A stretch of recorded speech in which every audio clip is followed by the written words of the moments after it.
This world is drenched in lies. Hell is true.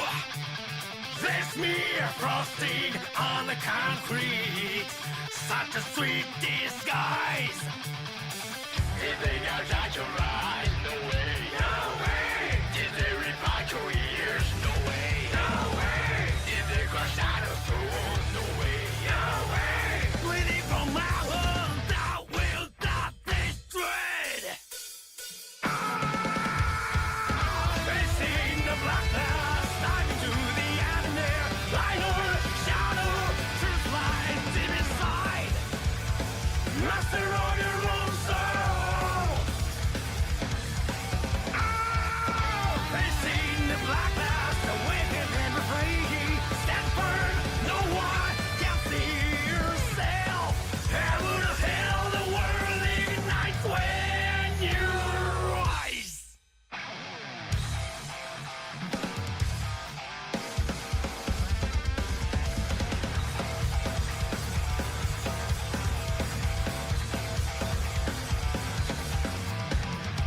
The causes forced to change us. We call it a necklace. Trapped in this info prison, screaming for fake freedom song. Did they gouge out your eyes? No way. No way. Did they rip out your ears? No way. No way. Did they break all your bones? No way. No way. Let's all kneel down. They were forced to rise. Facing the black clouds, diving to the enemy. Light or shadow, the truth lies deep inside. Master of your own soul. Facing the black clouds, awaken and be free. Stand firm, no one can see yourself. Heaven or hell, the world ignites when you rise.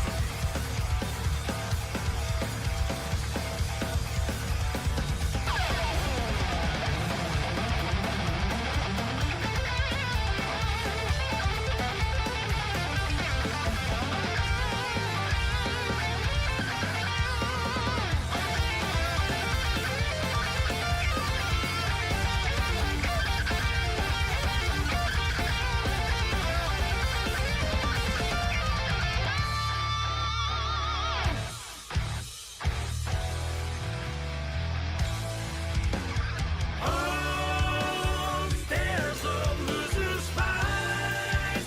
They stomp in steel heels. They stomp in steel heels. They stomp in steel heels. Bleeding from our wounds. Thou will the days red lips won't kneel down. They were forced to rise. Facing the black clouds, diving to the eyes of their light or shadow. Truth lies deep inside.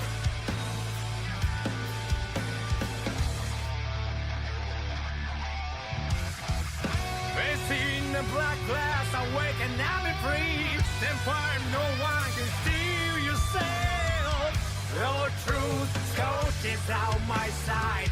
The path ahead still rises clear. Facing the black clouds, diving to the under. Light or shadow, truth lies deep inside. Master of your own soul.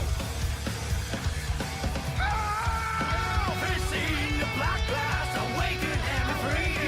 Heaven or hell, the world ignites when you rise. When you, when you, when you, when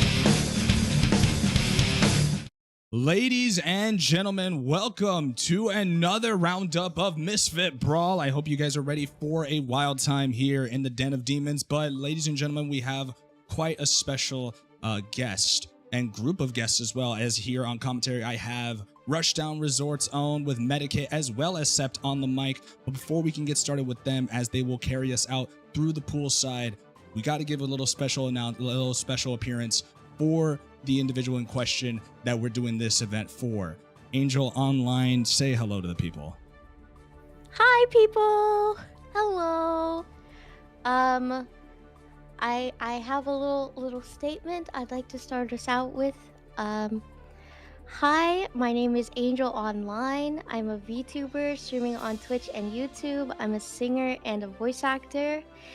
And you might have heard I have to get neurosurgery for my spinal cord because I was diagnosed with tethered cord syndrome in late February. Tethered cord syndrome means that instead of being loose and free-flowing like a spinal cord should be, my spinal cord is attached, also known as tethered, to a piece of fatty tissue. I have to get surgery to cut this piece of fatty tissue and untether my spinal cord so it is able to move properly. That's why I'm hosting the Spine-O-Thon, which is a 4-day fundraising event to help pay for my surgery-related expenses. The Yokai Guilty Gear Strive fundraiser bracket is the first event within the Spine-O-Thon. It is the kickoff that sets the stage, the equivalent of the national anthem before the Super Bowl. Before we begin, I would like to thank all of the people who made this event possible. I am very grateful to the players, the viewers, to everyone who has donated to the prize pool and to the GoFundMe.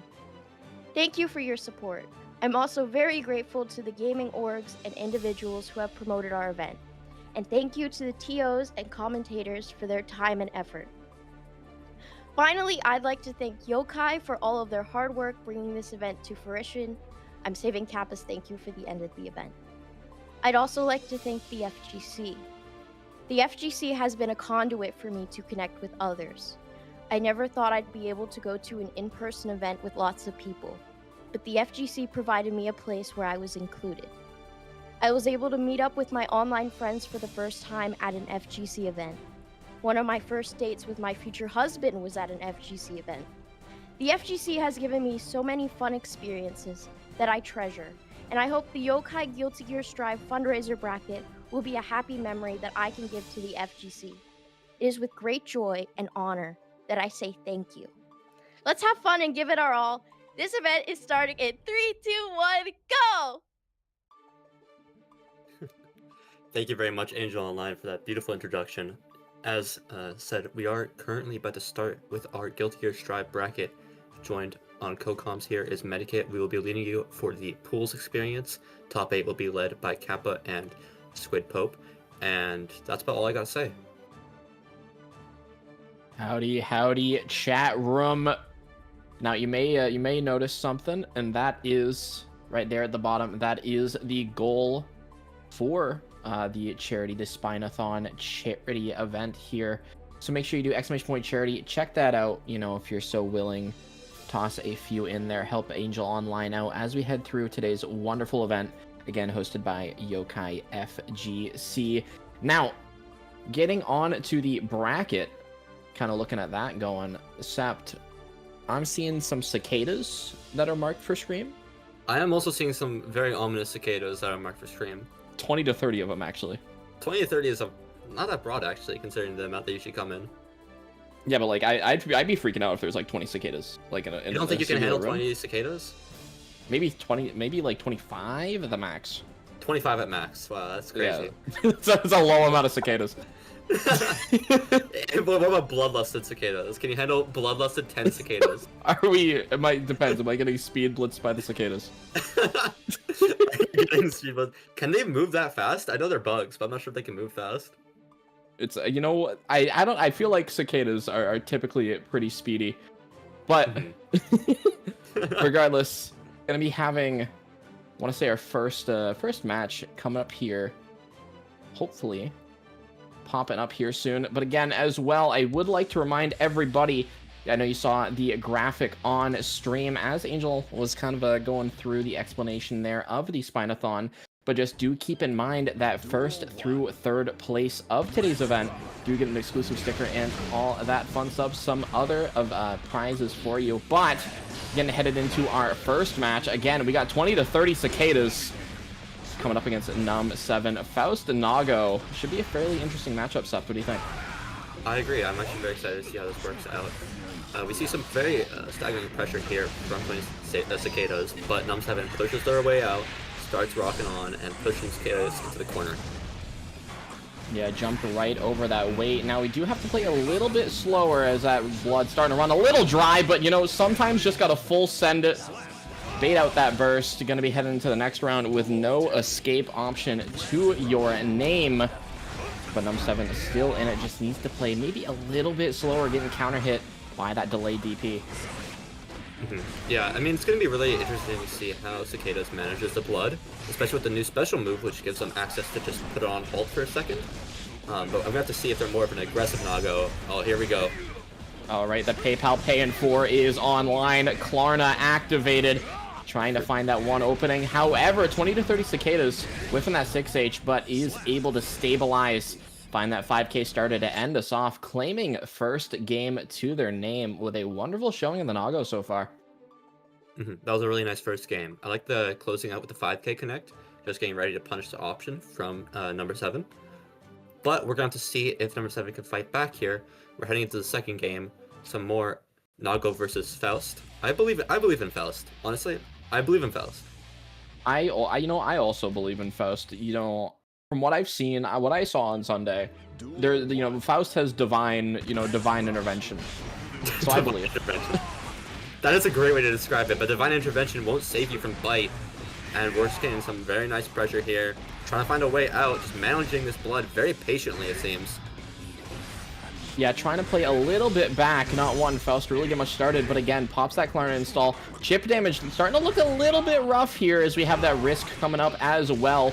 Any hit at this point to do it, Num7 needs to find an opening, but the blood's about to pop, gotta watch out for it. No, we weren't watching the meter. That's very unfortunate. Yeah, it's hard to manage the meter, or at least understand it, when you're not the Nago and they exit Ikamio. And we're seeing the burst of the corner. Very fortunate, but then the back throw on wake up. That's another classic back throw incident as Cicadas takes the first round.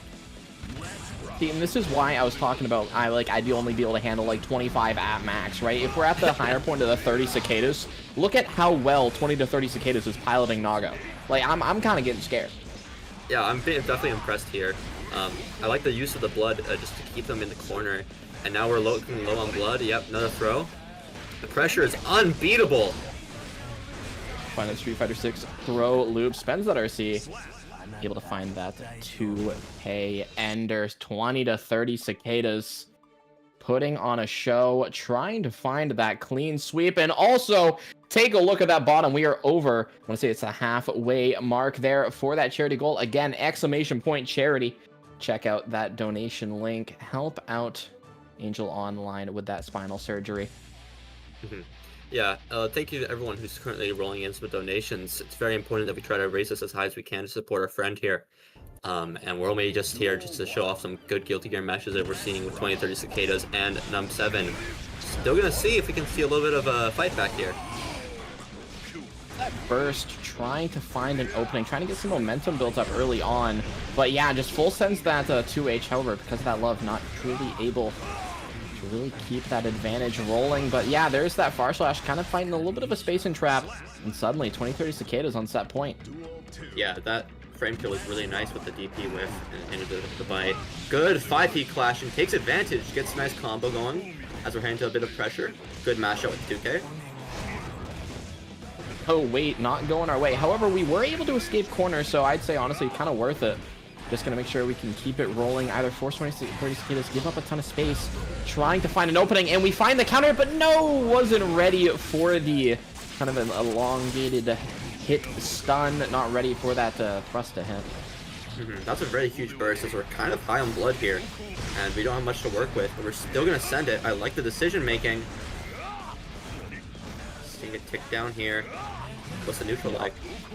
Opting to play a little bit kind of back with that JD. Yeah, just letting all that blood go away. But no, we popped. Are we ready for it? Yes, we find the block. No punish, however. 2030 Cicadas is going to have a chance, but Num7 going to take that all away. Scarecrow PRC, you can't nerf that move too hard, can you? Oh, suddenly the anti-air. Yeah, great anti-air choice. There's another bite. We're not seeing many dodges on these. Gets hit by the overhead. No, not overhead. I don't think we're going to get burst back fast enough, Septa, especially as we pop the Klarna install. One last interaction, gonna seal the deal, and there it is. 2S clipping the toes. 2030 Cicadas going to move on to winners round 2. Taking a 3-0 over a Num7 with a wonderful showing. Yeah, that's stamp hot off the print. That's a nice sweep going under the table there as we're heading into our next match. Excellent showing from Num7 and 20 to 30 Cicadas. It just seems like you couldn't handle upwards of 30 Cicadas, man. I'm checking chat to see Scary Squire. Someone stop the cicada manning the throw button. It's gone mad with power. It's 20-30 Cicadas suspiciously hiding in a like a suit. I think that's exactly how it is, actually. Trench coat, yeah. Just press and bite. It's like a, it's like the command center in Inside Out, but just cicadas. Just cicadas, just buzzing around. You know, that's what they say what's going on inside the brain of 20-30 cicadas. Clearly there's some very intelligent bugs right there. Truly, truly, but 2030 Cicadas is going to move on again to fight Law, it looks like. So that's going to be, at least I think, nope, hold on, am I lying? No, okay, Brack was start.gg, was being start.gg. No, you got to move on to fight Law. Yeah. And next up we do have Tyler/Focus versus Hoke. Hoke? I want to say Hoke. Okay, Hoke. Okay, Hoke. English escapes the common Guilty Gear player. I want to say that's Anji Geo. I want to say it's Anji. Yeah, you're putting money on Anji here? I want to say Hook plays Anji. I'm not going to hold you. Pretty sure Tyler just might play Happy Chaos if they want to win. Happy Chaos is banned. Oh, Happy Chaos is banned? Yes. Great news. We got great news, boys. We got great news. We're so bad. Oh, hell yeah, Jigsaw. Right leg in, right leg out. Yeah, if you do the hokey pokey, man, I'm not sure if you're going to be able to deal with this kind of launching pressure. You know, they call him a dancer. Maybe that's why we named Hoke. Classic dance, hokey pokey. Yeah, I want to say that there should be. I know Ty has a chip as well, but I mean, with Geo getting a kind of a little bit of a buff in 2.0, excited to see kind of who we're gonna rep. Yeah. Hey man, some people will prophesize Geo as being like really good this patch, and I definitely want to see more of her. Prophesize, yeah, prophesize. I want to see more Wild of her. has the gift of prophecy. It's more like Apollo's dodgeball. I really want to go that far, you know, like just kind of throwing out the walls, sometimes bounce back hit you in the face. It's like, oh yeah, I got that one. Totally as planned. Seems like our contenders are finally up on stage. We have Soul Bad Guy. Yo, hold on. Yo, the Soul rep? Hold on. We're peeps. Also, I'm gonna have to make fun of you because you betted Anji and you were wrong. We got some Faust versus Soul on stand right now. Yo, we got the double Faust. I told you, divine intervention. Double Faust is divine intervention. If it was really divine intervention, the first item that's gonna make bold is gonna be Mini Faust. No, it's divine intervention. Faust has been blessed with screen time. Blessed with screen time is true. He never got that much screen time in the original work, you know. Sure. As we head into, I mean, we're gonna be getting more screen time on, I guess, screen. Funnily enough, coming up into our next winner side set, as we have again, okay, on the Faust coming up against Ty, representing the Soul. A little bit of an interesting pick coming in here. I mean, Ty definitely known for the Geo chip, at least from my experience. Definitely excited to see kind of how we pilot the Soul here, especially with the new Sidewinder. I agree entirely. I'm very interested in seeing how this works, and also some nice Soul pressure. I like the Fafnir use here, just trying to catch some frame traps, maybe a little bit of mashing. But Hoki is just throwing out all that FD, burning that meter to keep Ty out. Goes to that PRC forward, trying to keep it safe, trying to find a little bit of frame trap, but again, okay, just ready with the 5P, but can't stop the throw loops, finds The stagger catches that backdash. And suddenly, Tai taking that first round. Now, notably, we did have to spend the burst to do it. So, okay, is going to be able to kind of run game plan, at least during this round, for a little bit free here. But we'll have to see. Yeah, there's Divine Intervention right there. 15% chance Divine Intervention. 50% chance Divine Intervention is my kind of odds. I like running the close slash OD, not afraid of this DP here. Oh, misses the combo off of the tap dust. Hammer didn't work out in his favor. Be able to salvage anyway. Keep it rocking. Now suddenly though, Tai gonna be forcing us through that wall. We are gonna be getting that positive bonus. Of course, we didn't break the wall with super, so we are able to get some of that meter back, along with, notably, at least importantly, our burst as we find the little bit of a PRC 2K, kind of a little bit of a slingshot. Whiffing Yeah, spend that throws burst it immediately. unfortunate. Maybe a little bit of a hero burst. Yeah, definitely a hero burst, I'd say, because look at this, we have a 100 meter on deck, this should be more than enough to kill, but Oh, we dropped! Faust on his way to be inconsistent as always. It's okay, we find the low confirm, tying up the game. Now, notably, again, Hook has that burst advantage because of that hero burst. Have to see if we can keep this advantage rocking as we have that bomb set up. Tries to force us back a little bit, but no, just a little bit too far away. No plus frames for you. Back to that neutral as Tai able to force our way in. Yeah, looking at some nice pressure. It's a nice throw. Not going for a frame kill. Catches the backdash. That's some nice damage here.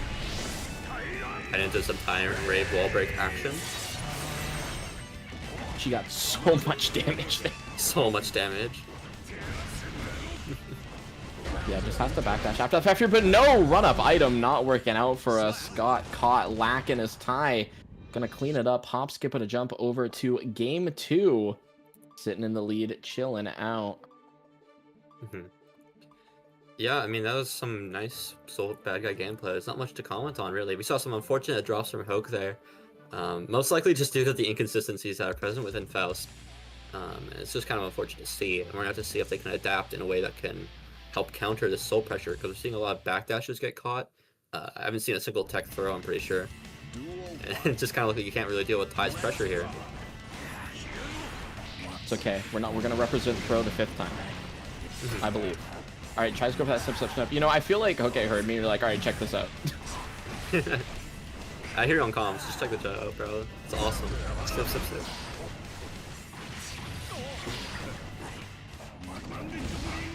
Delayed banner bring. Yeah. Oh, backdashes finally work out. And especially at the perfect combo. time as well, we did have that Afro online. Oh, so okay, bomb's gonna be a little bit weird here. No, actually, it's just gonna let us confirm. I thought it'd pop a little bit before. Yeah, goes for that item super. Wait, gonna actually give us a little bit of time. Let that mini Faust start ringing true. And there it is. Yeah, there's a divine intervention himself, coming in the form of a little buddy. 15% chance divine light. Oh my god, the 6H extended on Mini Faust. Not working in your favor quite as much. Just some far slash neutral, good pokes. Yeah, you see him kind of play just outside of Ty's range there, just slamming those longer slash normals. I mean, it's working out perfectly, able to find that kind of soft knockout and gets the weight eaten. We're able to find an opening as well. We do get access to kind of some cool weight routes, but I mean, that kind of relies on us finding that meterless kind of opening at the moment. Yeah, dispense the weight, and yeah, there it is. Yeah, both getting hit by the way is a little bit comical and whatnot. And yeah, now you're suffering from some full bad guy pressure. I know they nerfed the RC mix a little bit. Great air throw. Oh, nice air throw. Look at that meter going down from that. Life looking a little thin on the side of Ty. Run up throw, gonna start the pressure, but no, we actually did not find kind of that dash forward, so able to find another opening. However, route does drop, giving Hoke a chance to stay alive, not go through the wall. As we find that Snip is going to be getting a safe jump afterwards. Yeah, doesn't find the F Shiki though. Yeah, Fuzzy overhead got beat. Huge jump out, no bait on the burst. Have meter on our side. Can Ty find an opening here? Run up 6H, doesn't get backdashed in time. Yeah, desperate to win that round. Okay, trying to claw back, get us back to a tied set, but I mean, that burst spend, not what we're looking for as our backdash gets caught yet again, and there goes the clean hit. Tyrant Rave, and again, just take a look at all that red suddenly in dire straits. One last interaction is going to seal the deal, but no wild throw. Oh, we've got another one in the tank. Oh my god, just DP. No counter hit awarded, but we do have safe jumps. Jumps the snip, snip, snip, run back. Bet it all on black and did not get away with it. It's quite unfortunate. Lucky number 7 not quite working out, as we saw earlier with our Cicadas match. I see what you did there. That's you put that one on the reel. No. Yeah, it looks bad if you glaze, your own members of your team, buddy. Hold on now. Yo, I can't hype up? Yo, that's crazy. No hype man action. Because No all hype the man hype action action. has to go towards our local Faust player. Okay, just trying to fight for life here. We gotta support them, man. Trying to find some way to stop the bleeding. Currently down 0-2 in the set. But hey, I mean, we've seen comebacks happen before. We can believe in miracles, as we certainly gonna need one here, as Ty starting us off again with that suffocating soul pressure. Okay, does have what it takes though. I've seen some of Immaculate Neutral again, just making use of those Faust normals. It's kind of odd how Ty just keeps trying to take space with his dash and then immediately gives it up by backdashing. We're really afraid of Hoge's options in neutral. Yeah, and it's kind of working out for us as well. Oh, spends the burst immediately, wants to retain that advantage. Though I don't see Hoge spending the burst in this round. I mean, we did see kind of a hero burst before. However, oh, okay, this is what we needed to start a 2H counter hit. Yeah. Oh, wait. Quick dodge. Open my tap dust. I was gonna say keeps us safe, but yeah, it gets opened up by tap dust. But no, hold on. Gonna be looking maybe a little bit rough here. We do have the 50 meters, so we can do like item toss. We can do Scarecrow PRC. But Manifest Online Divine Providence is going the wrong way. Catches with the JD, though I don't think it's going to do enough damage. Yeah, last interaction to save us, plus still off of the hammer. But yeah, 6P confirm, gonna end your life. Ty on set point. Yeah, we're back in Exeter. I haven't seen those 6P confirmed since Strive got dropped. Look at that throw off the trade. Backdash again. Not a great punish for that 5 period, but it's a punish nonetheless. Yeah, a little bit of damage, still fairly serviceable here, as we're just kind of reverting back to that neutral. Trying to find an opening again with these longer normals. Is able to find it. Ty immediately spends that burst, and I mean, honestly, Sept, I kind of agree with it. We have that round lead up. I mean, let's be a little aggressive. No, I respect it too. When you're playing so bad, guys, sometimes you need to know when to send it, and Ty has been showing time and time again that she can send it when needed. Showing some of those honest footsies, like, it's the namesake. Something about these Geo players, man. No matter who they're playing, they always got some crazy name that says like, "Oh yeah, I'm the sight of gods," or "I'm unrivaled on Under Earth," and it's just, "Oh yeah, I just run up throw."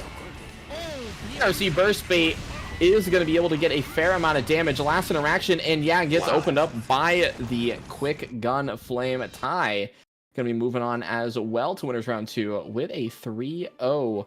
Over Hoge. But I mean, again, all of our people on the winner side do have that second chance in the losers bracket, so there is that chance you could see anyone going down there back on stream through that loser side.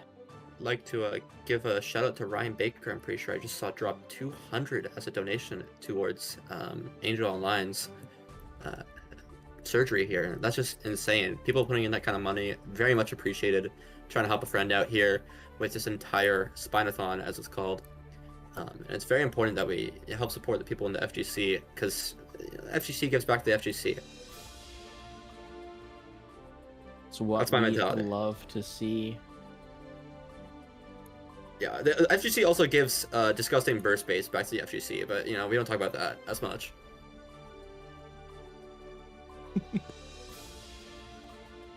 Alright, next up. Alright. Who do we have up next? Who do we have up next, Sept? Why are you asking? I literally just asked you. Okay, we have Kribby versus Astral. Well, that was the Anji. I need to feel vindicated.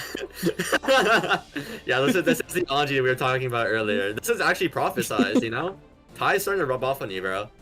The gift of prophecy. The gift of prophecy. I'm actually very interested in seeing who Kirby's playing, because I know they have access to a lot of characters, and we're going to see which one they choose in light of Happy Chaos not being available, and oh my god, that's Unica. I was gonna say, I've seen Kribby on Sin a fair amount, so I was curious to see if we're still rocking the Sin here. But I mean, you'd say Unica, so ripping another Kisuke. Yeah, I mean, we do have one Kisuke subbing in for the other, and we're gonna have to see who can beat each other in this kind of game of neutral, I'll say. You know, Unica has big buttons, but she's very slow compared to Anji, who has a little bit stubbier, but in turn is way faster with the spins. Indeed, yeah, Unica definitely a little bit of a counter-pro character as well with that slower speed, as we do have Kirby, again, repping that Unica on the left, coming up against Astral on the right, repping that RNG as usual. But chat room, you know, you don't need to be slow with hitting that exclamation point charity, donating to the Spine-O-Thon and GoFundMe, help support that charity, that surgery effort here, as Astral really supporting their chances of victory here. Going to be throwing Kirby through that wall, finding that hard knockdown with that super. Now, notably as well, now because it isn't going to be giving us a ton of meter, it is going to be giving us a ton of that burst back. That burst refund is really important. We're seeing a lot of 2H pressure resets here. Good matchup, but no proper confirm. Let's go throw. What are we doing on -3? Just mashing 2P. Hey, you know, if it works, it works. Still alive. Tries to go for a little bit of a throw shimmy, but no, didn't call out the 6H. Finds the counter hit. Astral taking the first round. Also, Kirby a little low on that burst as well. Might not have it back. I mean, before it might get it back when it's too late. Yeah, we're gonna have to see how this evens out, because we're now pushing the wall. Insane DP, very important to getting out here. Great JS catch. 2H resets not getting dealt with, but we do have the DP on deck. Great enhanced stun dipper. Blocks the overhead. Yeah, we were ready for it. I like that option as well, even if we didn't find the mix on the actual crossover. We did force Astral into that corner. And yeah, just going to save the burst, as, I mean, we're not going to be able to go for that super wall break. We do have its last chance in neutral, but run up throw. Going to take your dreams away. Kribby going to be tying up the game. Still doesn't have that burst. Yeah, we're definitely seeing a little bit of punishment here for that burst earlier on. Great catch with that stun dipper too, though, getting the hard knockdown. OTG misses the 5P out of the reset. Yes, still just going for that mashup. Just shot the butterfly. It's gone, you know, no butterflies here. Yeah, I mean, I don't play the butterfly too, honestly. If I had to, if Glock stared me down the corridor, I'm like, I don't know if I can fight that. Get Persona 3 off of my screen. That's how you're taking it, huh? I see how it is. I like trying to go for the throw, but it's just not the right option. So you hit by the overhead, immediate DP on wake up. There's some confidence in these DPs. Exactly, just slamming them, and they're working out every time as well. Kirby's definitely just fully aware of when the interaction points are, when the gaps are present, but Astral ready with a reversal of her own, sends the parry. Suddenly, rough spot for Kirby here, hard knockdown. Eats the Fujin. One last hit is all Astral will need. Goes for the BRC and the 2P. Nice little bar right there from Astral. They'll take the first game, and honestly, what was a very close game. That was a very close game one. We saw a lot of back and forth there. I like the choice to run up parry. That was pretty funny, but it just wasn't enough to get the kill, unfortunately, and we had to force one more interaction, which worked out in Astral's favor, luckily. You know, if you know, sometimes run up parry is just what you're feeling that day, and you're like, I'm just gonna slam it, it's gonna work. See, what really happens when that occurs is you just start parrying on their wake up, and you're like, yeah, you probably shouldn't have gotten hit by that. Yeah. Exactly, and we're gonna have to see if that carries over here. It's neutral, very patient. So we send out the 6B, just keeping in corner here. 2 back dashes, no proper punish. There it is, though. There's that butterfly again. Finds the overhead, goes for the PRC to keep the route going. Shouldn't be under meter penalty, I want to say anymore. So, oh no, okay, yeah, just for a little bit, gonna be getting that 50 meter online. I mean, meter penalty be damned. Look at this HP lead here. Yeah, trade. There's the 2P again. Carried Island, as a certain EN Sharp used to say. Carried Island might belong to onto 2P, but we're seeing a lot more of good gameplay here from Astral. Look at this, just backdashing the overhead as well, but not enough. Astral seemingly have gotten the download after that first game, able to block the DP, not able to spin through that burst as well. So Kribby, actually one more chance. No, because we did build up just enough meter to send us through the wall. Astral can be sitting on a 2-0 lead, feeling pretty comfortable. Yeah, a very stark contrast compared to the first game, where Astral seemed to get a lot better of the read on Kribby here. We saw the DP coming out in the last moments, just trying to cling onto life, but gets baited and then forces the burst out as punishment.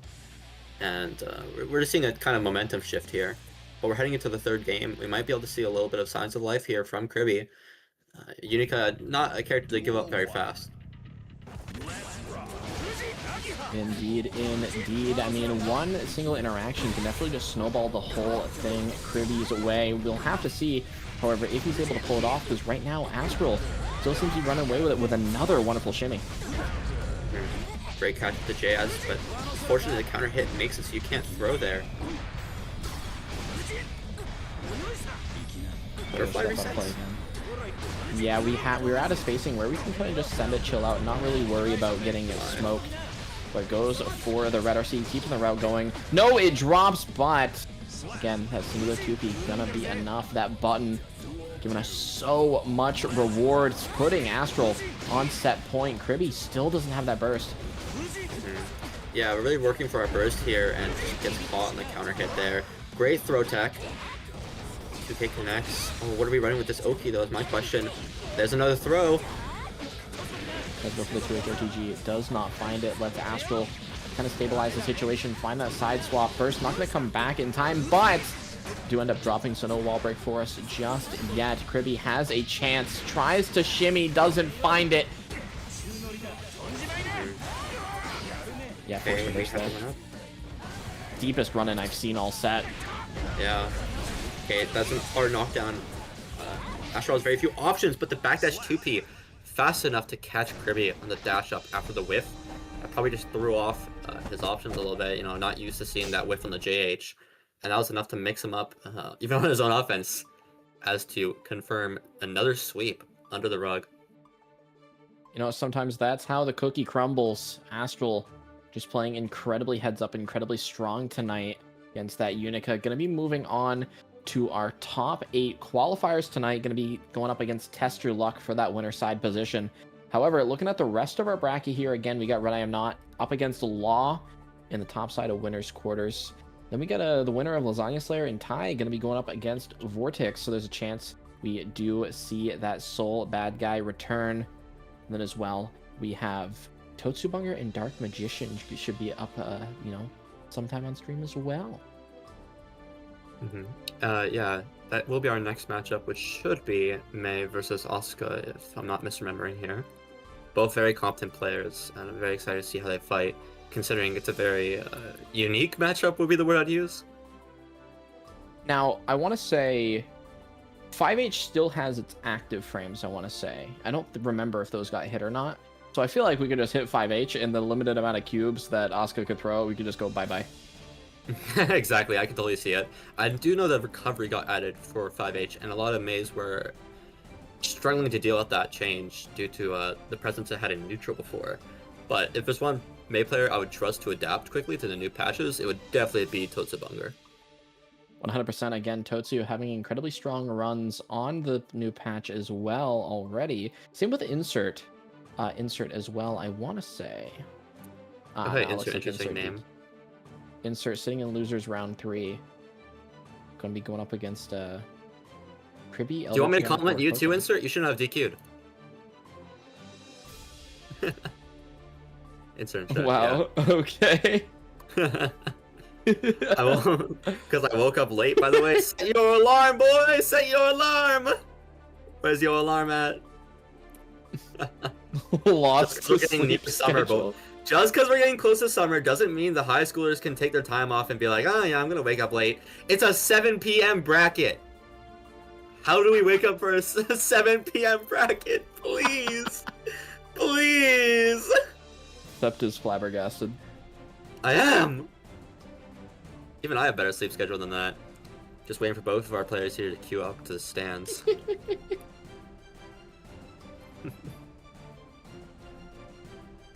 Regardless, it's going to be an interesting time seeing the run. As I mean, looking at the loser side of the bracket as well, we got Mookie going to be going up against the winner of 4 Fun and Num 7. Yeah, and the rest very of our loser competitive. side Mookie. rounding out as well. Alright, we're heading into the first match here. enough trash talk out of the way. Let's see some good old-fashioned Guilty Gear, good old-fashioned 5H pressing, and a little bit of good neutral here, hopefully. You know, no 5H, but 2S gonna do the job just as well. Totsubunger already starting off incredibly aggressive.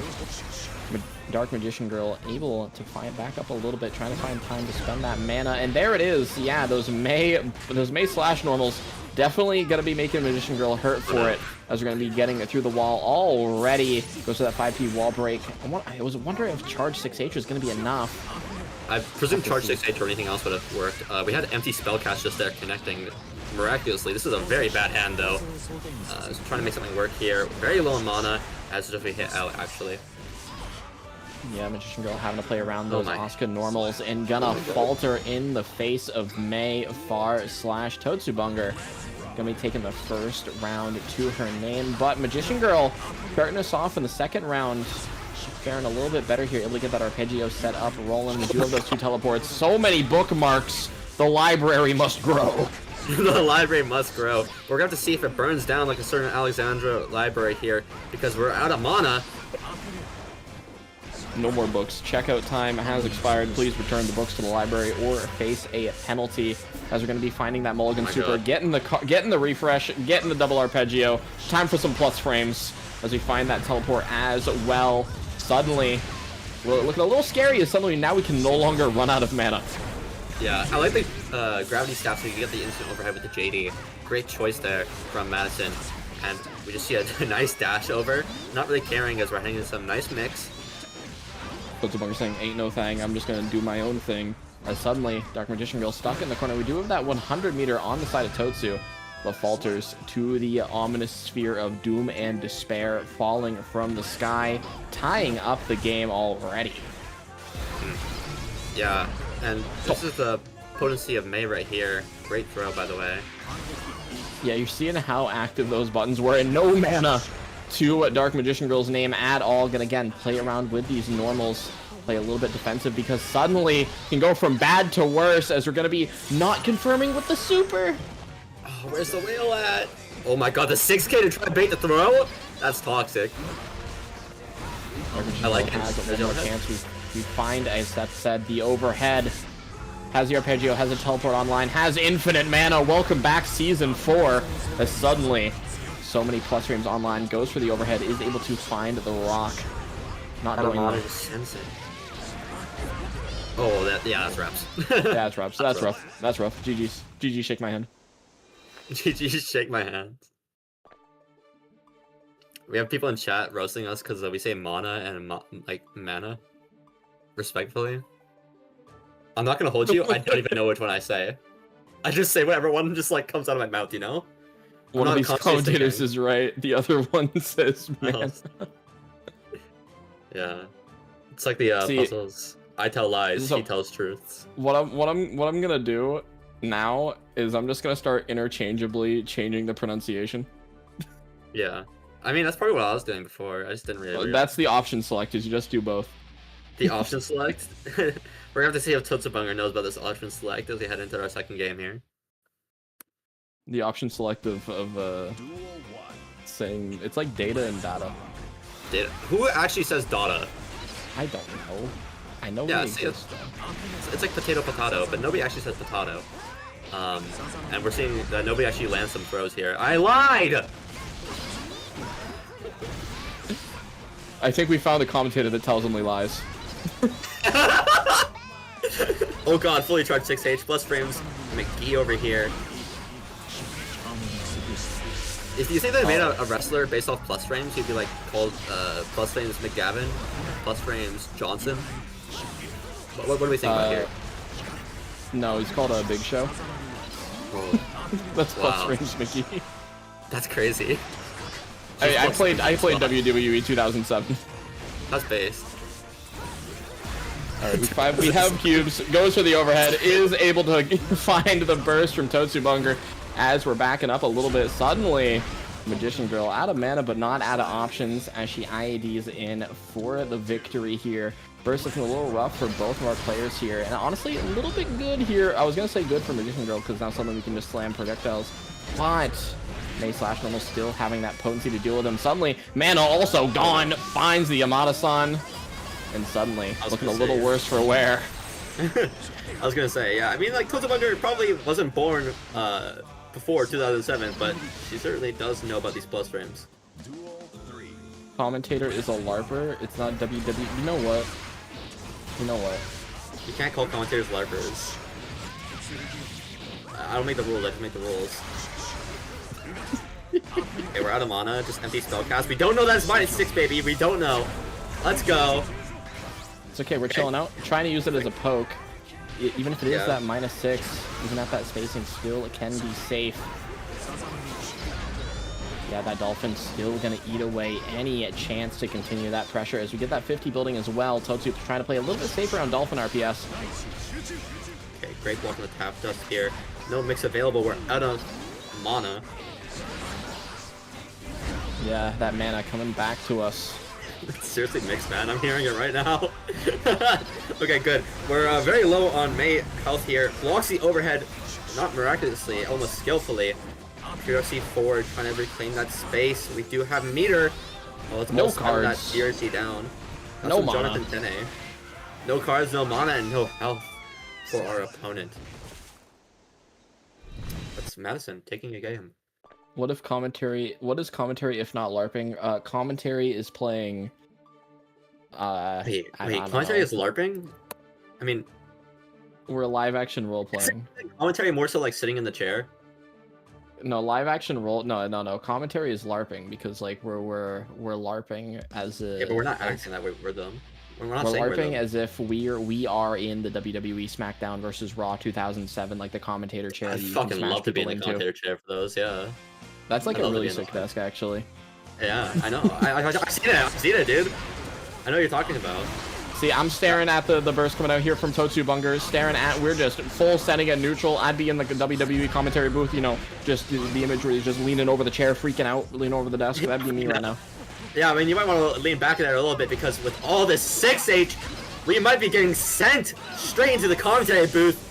This whale slamming down, breaking a few tables, and we're sending Madison flying through that wall. I think the booth window broke. I think Oscar just flew through it. Yeah, well, we'll deal with that later, okay? That's called tax refunds. Oh, try and go for the back shot route, but it doesn't quite land. There's an overhead kiss. Charge dust? Charge Dust OTG for a little bit of damage. Just trying to keep us locked down. Magician Girl trying to find an opening, and God. yeah, we do find it with the Screamer. Big red, big Gotta red. be a little bit careful though, because as we've seen, yeah, they're just May Normal's able to Look at that deftly mana. deal with those cubes. But welcome back again, season 4. Just for a little bit. Just trying to find that mana card. We're actually just about to run out here. There it is. Oscar really is the feast or famine character of this patch. Yeah, well, they killed yours, so they had to add another one. We either get famine or McDonald's cheeseburger. Dude, McDonald's cheeseburger right now would go hard. If we actually were like WWE commentators, we get sponsored by like Dunkin' Donuts. Guys, hold on. Oh, that would be hype, actually. Okay, great. You know what else OTG is in hype? there. Finding the OTG cube. They found the OTG. They went on a long lost adventure through the 7 seas to find that OTG. Okay, where's the big red Magician Girl, the pirate queen. That's true. Why, The Straw why is Hats. the player's name Pirate Queen? The Straw Hats Yep. are finding Kieran Og. Oh my god. Dude, I need to watch One Piece at some point. Actually, no, I don't. I have free will. Oh my, what is this mix? Oh hell yeah. Oh hell yeah. Takoyaki in the house with a mix. Sweet, that's a lot of damage. That's another game.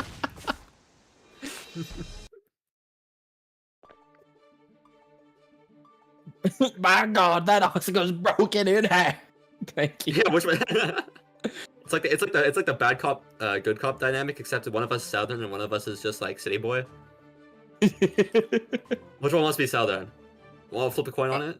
I would not actually. I think I want to be I don't know. I want to be the guy who comes out of randomly, like the sparks start showing up on the walkway down, and then I just get the mic and I start yapping nothing of substance. Nothing of substance. This is true. This is what happens when you ask an auto player for counterplay last patch. Unfortunately, that doesn't apply now, and if you try to ask a main player for counterplay this patch, you wouldn't get much in return. Okay, that mana again looking low. Waiting on it to come back. Oh, just standing there. Just standing there. Able to find that burst as well. IB! Yeah, we're just locked in like that. No, it drops. Letting Magician Girl escape. Able to find the crossover as well with that teleport. Totsubunga playing a little bit too fast, at least in that scenario. Drops the 2K OTG. Doing that a little bit of stagger here, trying to find an opening. But Magician Girl, again, still has a chance. Caught out by the follow-up cubes. We do have... I was gonna say almost infinite mana glitch, but suddenly, yeah, it's gone. Oh, it's like that. All. This is what happens when you gamble all your winnings. I mean, Madison put on black, and unlike some of the players we saw earlier, she is getting rewarded here. Let it ride. Let it ride. Trying to to that game 5, going for the 3K shenanigans. Able to find a little bit of a hit here. Regen some of that mana and throw us through the wall with that super. Going to be getting that burst back. Now, notably, this just gives us a little bit more time for that mana to come back. Yeah, it really is just a stalling game to get the mana back. And there we go, a mana regen card found in the deck there. And we're just trying to stall, and it's gone. It's gone. It's beautiful. Gone. Doesn't apply when you're that mana. It's back. That's unfortunate. It's back. Welcome back. Never punished. Will come. Oh, okay, it's gone. Very confirmed there, It's been applied. The timer running out on the infinite mana glitch. Okay, that's a 6H wall break. We're still low on Totsubunga's side, but we do have burst advantage. Rough throw finds a connection. There's an RC. Will this be enough to kill is my question. We're almost out of mana, but it will apply even after the wall break. There it is. One more hit. RC forward. Yes. Yeah. Just a little bit of lockdown. Oh, we have to actually end up blocking that tap dust. Empty cast is able. Let us keep going here. Tries to find the falling JH. Totsubunga ready with a close slash anti-air. And is sitting on a set point. Yeah, set point here for Totsubunga. She needs to find an opening. Gets caught by the overhead. Quite unfortunate. Was put in the corner. We're out of mana though, so we're going to have to run some Unreal pressure. Gets caught by the 6K. Unreal pressure in this Unreal tournament for the early Windows computer. Yeah, you would run a Windows 5 software, bro. Windows 5, I don't even think that existed. That's the best part. You're on some archaic shit they haven't found yet. Talk about archaic. Look at these cubes here. This is quite. Are you saying like archaic? Yeah. I'm not good at English, man. Speaking of being good, we are getting all those cubes online, zoning out Totsubunga extremely well, but we are able to find that opportunity to get in, and suddenly goes for a little bit of a burst bait, just holding it. Burst on close slash in is able to escape, goes for that piercer just to stay safe, but no, there goes the far slash. That's going to be just enough with the Orca Super to seal the deal. Magician Girl going to be going down to losers. Totsubunga going to be sitting on a winner's side top 8 with a clean 3-1 over Dark Magician Girl. Yeah, honestly, a very, very entertaining set to watch. There was a decent bit of patience there from both players. And it was great seeing the representation from both those characters. In that sense, Totsubunga into top 8 winner's side. Excited to see how the run evolves, as Totsu going to be going up against, looks like Test Your Luck. Took it 3-0 over Astral. We get in the winner's side top 8. So excited to see that after... once we get into our top 8 here tonight. Oh hell yeah, Lasagna Slayer versus Vortex. I was gonna say the Secretary of Absolute Defense, but I keep forgetting. I don't know why I forgot that Lasagna has a Venom. It's not even has a Venom. Plays Venom would be the other word. Well, mains Venom. I've had a couple of conversations with the man himself, and I'm not gonna hold you. This guy just plays a good character and moves on with his day. That's real, actually. See, that's how you know Venom's like top 3. No. Yeah, he was pushing the agenda actually last patch to be like, yeah, Venom was like top 5. Yeah, last patch. Oh, yeah, as well, everybody. Yeah, just pop up Let's pop up that graphic. Thank you, Kappa. Just a reminder, everybody, exclamation point charity. Check out all the information with regards to the Spine-O-Thon. Again, this is the first stop to a 4-day long charity event raising money for Angel Online's spinal surgery. You can check out that schedule on the screen now. Again, we have that Yokai FGC Guilty Gear Strive fundraiser bracket starting us off, but of course you have a lot of streams coming up. Again, got the Tetrio lobby, got Marvel Rivals fundraiser tournament, and some karaoke as well. Most of these events having prizes. So hey, you want to get some prizes while supporting charity, go ahead and check those out. And as well, speaking of prizes, here's what you can win. Got the exclusive medal sticker and event sticker, plus the Matcherino prize pool. Top 3 gonna be qualifying for those prizes. So hey, if you're still fighting, if you're still in the bracket, fighting for a chance to get into that top 8, you know, maybe a little bit of motivation, you know, lock in, put your all into it, get a chance to win a very special prize. Yeah, and it seems like we're heading into our next match here. Both of these players fighting for the prize of making top 8 here in Misfit Brawl number 46. Duel 1. Let's Coming into it. Yeah, again, we do have Vortex repping the Potemkin, doing incredibly well recently as well. Also, Lasagna Slayer repping the Venom, just going to be zoning out. And as well, I've been thinking about it. And I feel like Venom's kind of chilling this match, you know, especially with the Hammerfall changes. Yeah, I mean, you know, as a player who doesn't play either character, so obviously I have the best opinion on this matchup. I can definitely imagine Venom not suffering in this matchup as a zoner against a grappler with limited approach options nowadays. Yeah, I mean, again, Lasagna Slayer playing incredibly well. So trying to play a little bit aggressive here now that we have the corner. Goes for the plus frames. Is able to find, not a wall break just yet. We do have the ball set up. Vortex just gonna have to hold all of this, and yeah, that's gonna be Lasagna Slayer taking the first round. Yeah, very nice round there. Saw a lot of stagger pressure here, even from a character. You know, he doesn't have mix available, dare I say, but we're not seeing many throws. It's definitely an interesting choice. Just going back, trying to find that Stinger aim. Is able to backdash that slide head. Gets the barrage started, and yeah, just tries to force our way through the flick projectile. Not going to work out for us. PRCs to keep it safe. Try to find a little bit of a frame trap, but no! Lasagna Slayer showing Venom is the true grappler in the set. As we find a 6P on the JD. I know I just keep forgetting to go for that because I'm traumatized. They nerfed the cheeks. He doesn't have. He's been missing his leg day, man. It's bad. Potemkin needs to get back in the gym. You know, get that leg day going. Buff JD again as Lasagna Slayer going to be taking the first game. Yeah, very dominant showing from Lasagna Slayer there. You know, definitely in fault towards the matchup as it seems very nice for Venom, but definitely attributed to Lasagna Slayer's proficiency on Venom heading into this tournament. You know, he's been putting in a lot of work to make this character good, and definitely believes in the character very much, which is a very important factor if you're going to be a competitor on your main. And I'm very excited to see where this Venom's going to go in this tournament. But I also want to see more from Vortex as a Potemkin. You know, grapplers are always fun to watch. Indeed. Now, Seth, I do have a quick pop quiz from you. Know what I'd like to see more of tonight? Alba? I would like to see more people in the chat doing that exclamation point charity, popping in to that GoFundMe, support some of those surgery costs, put some money into there for Angel Online, putting on this wonderful event for you all. As, I mean, Vortex trying to stay alive, trying to find some way to get to that top 8, as we're just currently bombarded by the Venom cue balls. Yeah, exactly. And look at that Dark Angel there. Flick doesn't get punished, luckily. Flicking the ball as well. We're just not able to gain enough space here. Yeah, tries to set up a few of those balls. Yeah, just taking advantage. Vortex's limited options here. Oh, but Sen's on the 2P, gets rewarded, but the pressure isn't really available. Counter hit Flick.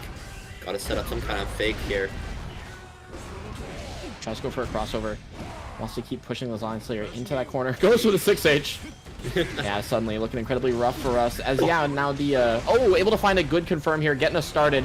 Tries to go for a little bit of that JH action. Not going to find it. Lasagna Slayer ready to jump out of that Garuda pressure. Keeps trying to find some space.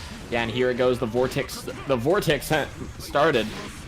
Yeah, I mean, definitely some vortex kind of pressure. We see the fly sky high move here, just getting ready, but gets caught by Dark Angel. Oh my god, this move doesn't go away.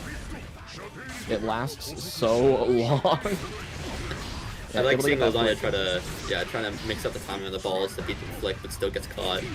Now, the important thing as well with this matchup that we're seeing is with the flick change, where it's not really going full screen now, Lasagna here can kind of chill out, just start full sending the Stinger aim, and it ends up working out for us as we do find this super wall break, able to block the gold burst as well. No positive bonus for Vortex today, but able to find the last hit with the heat tackle, full sending it with no health.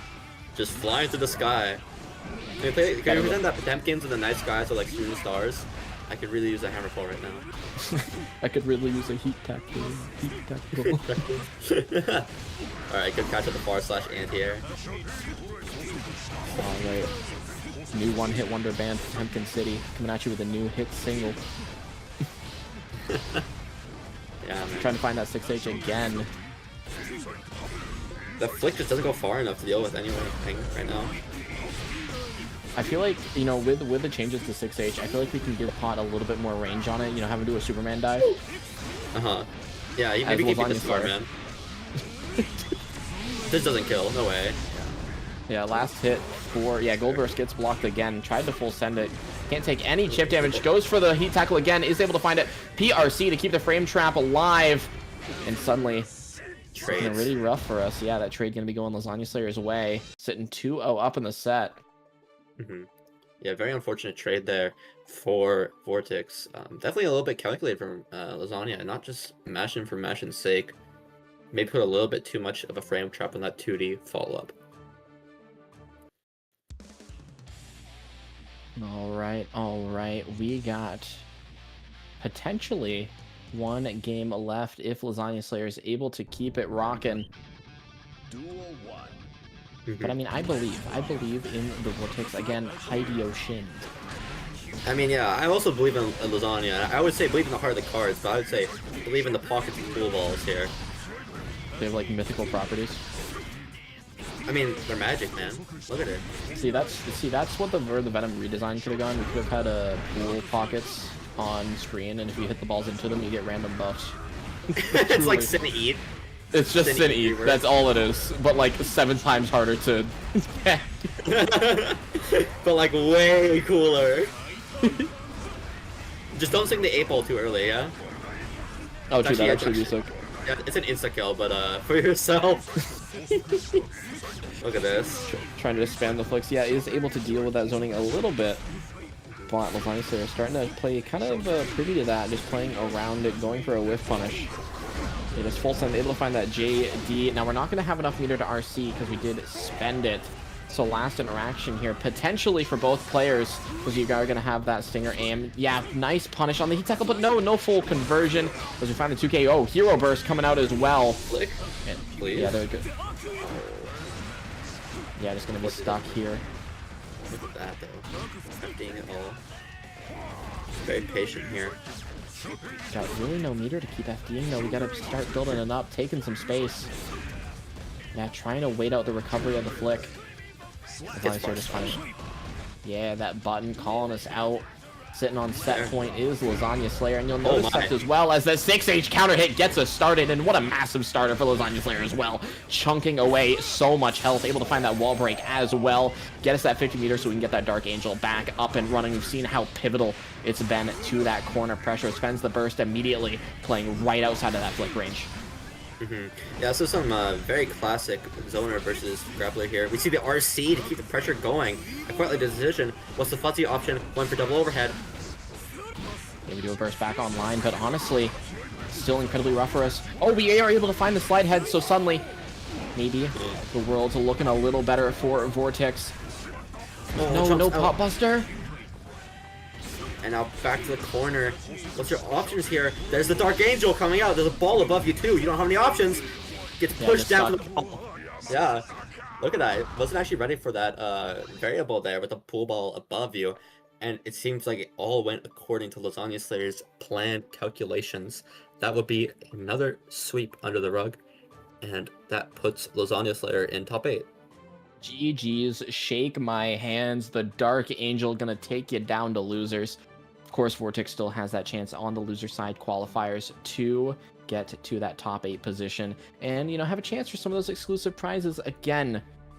You know, take a look at the top 3 qualifying for some exclusive stickers and prizing for tonight's event. But that's going to be all for our pool side. Our top 8 winner side is rounded out with our loser side rounding out as well. Except as we have some of that information on screen again about the event, you know, would you like to explain again what some people are fighting for, and as well what our top 8s round out to look like?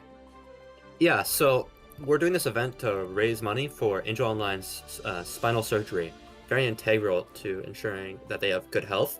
And as someone who's been through spinal surgery before, trust me, it's not a very easy process, and raising money to help every little bit is incredibly important. And as FGC, I really hope that we can just give back to one of our members here and help them out. And as for the top 8 side of things, currently right now we have Red Eye I'm Not versus Lasagna Slayer as our first match, Test Your Luck versus Totsubunger as the other winner semifinals. And then in losers round 1, we currently have Insert and Astro waiting on their own respective sides for the results of a couple of matches.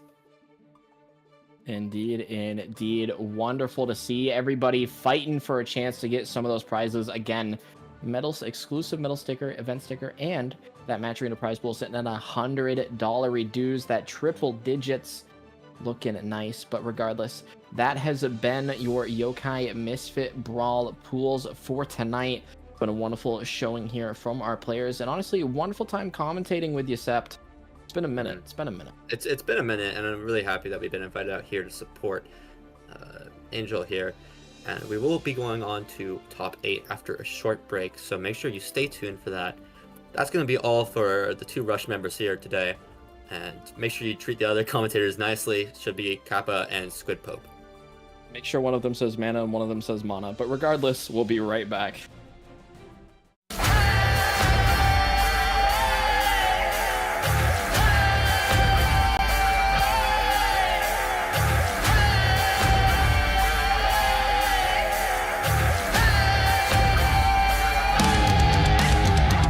Beast of the valley, run through the dust of the storm, the sins of your family.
Welcome back, everybody. We're here for the second half of tonight's event. We're here in top 8. Ladies and gentlemen, it has been about a good hour or so of us running this event, but we're just about near the second half, the tail end, if you will. But as per usual, ladies and gentlemen, I am your lead of production. My name is Sir Kappa, representing the moniker of Yokai, but absolutely, we got to give credit where credit is due. Team Factor Zone lends us the skill set of Squid Pope. How is it going, my good friend? Doing good, man. It is a honor and a pleasure to be commentating with you for the very first time, at least to my like shoddy memory. And yeah, doing it big, doing it for a very good cause with the Spine-O-Thon. Again, anyone who hasn't already done so, please go check out all the associated links and donate. Let's make sure that we raise plenty of money. As I can already see, $938 raised out of the 1.3 thousand. That is absolutely insane. And yeah, just it's amazing that the community has already raised so much in such a little time.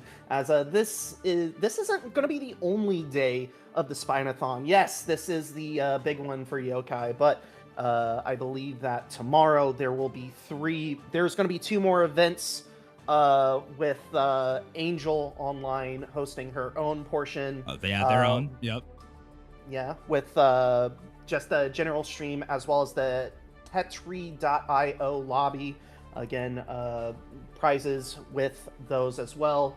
And then May 2nd and May 3rd, there are going to be more stuff as well. But for our Guilty Gear side, you can see some lovely prizes that all of our top 3 will be receiving. Not all of our lovely participants, but the cream of the crop, if you will be receiving those very amazing sticker, medals, and a portion of tonight's $100 prize pool. Yeah, we appreciate everybody and everybody competing, whether it be a viewer or a commentator or a TO. All contributions along the way have been making this event a really awesome one. And honestly, I have the express privilege to be able to host this event. And I will say it has been absolutely killer thus far for the event. And now that we're here in top 8, I can only imagine it going up from here, as we already are going back to the bracket itself. Our first set on stream is going to be Red I Am Not versus Lasagna Slayer. And to your credit, Squid Pope, yes, it would be the first time we've actually commentated together. So there's always a first for everything. And believe me, there's always going to be a fun time whenever we have our first here. But I imagine we're going to have a good time all the same.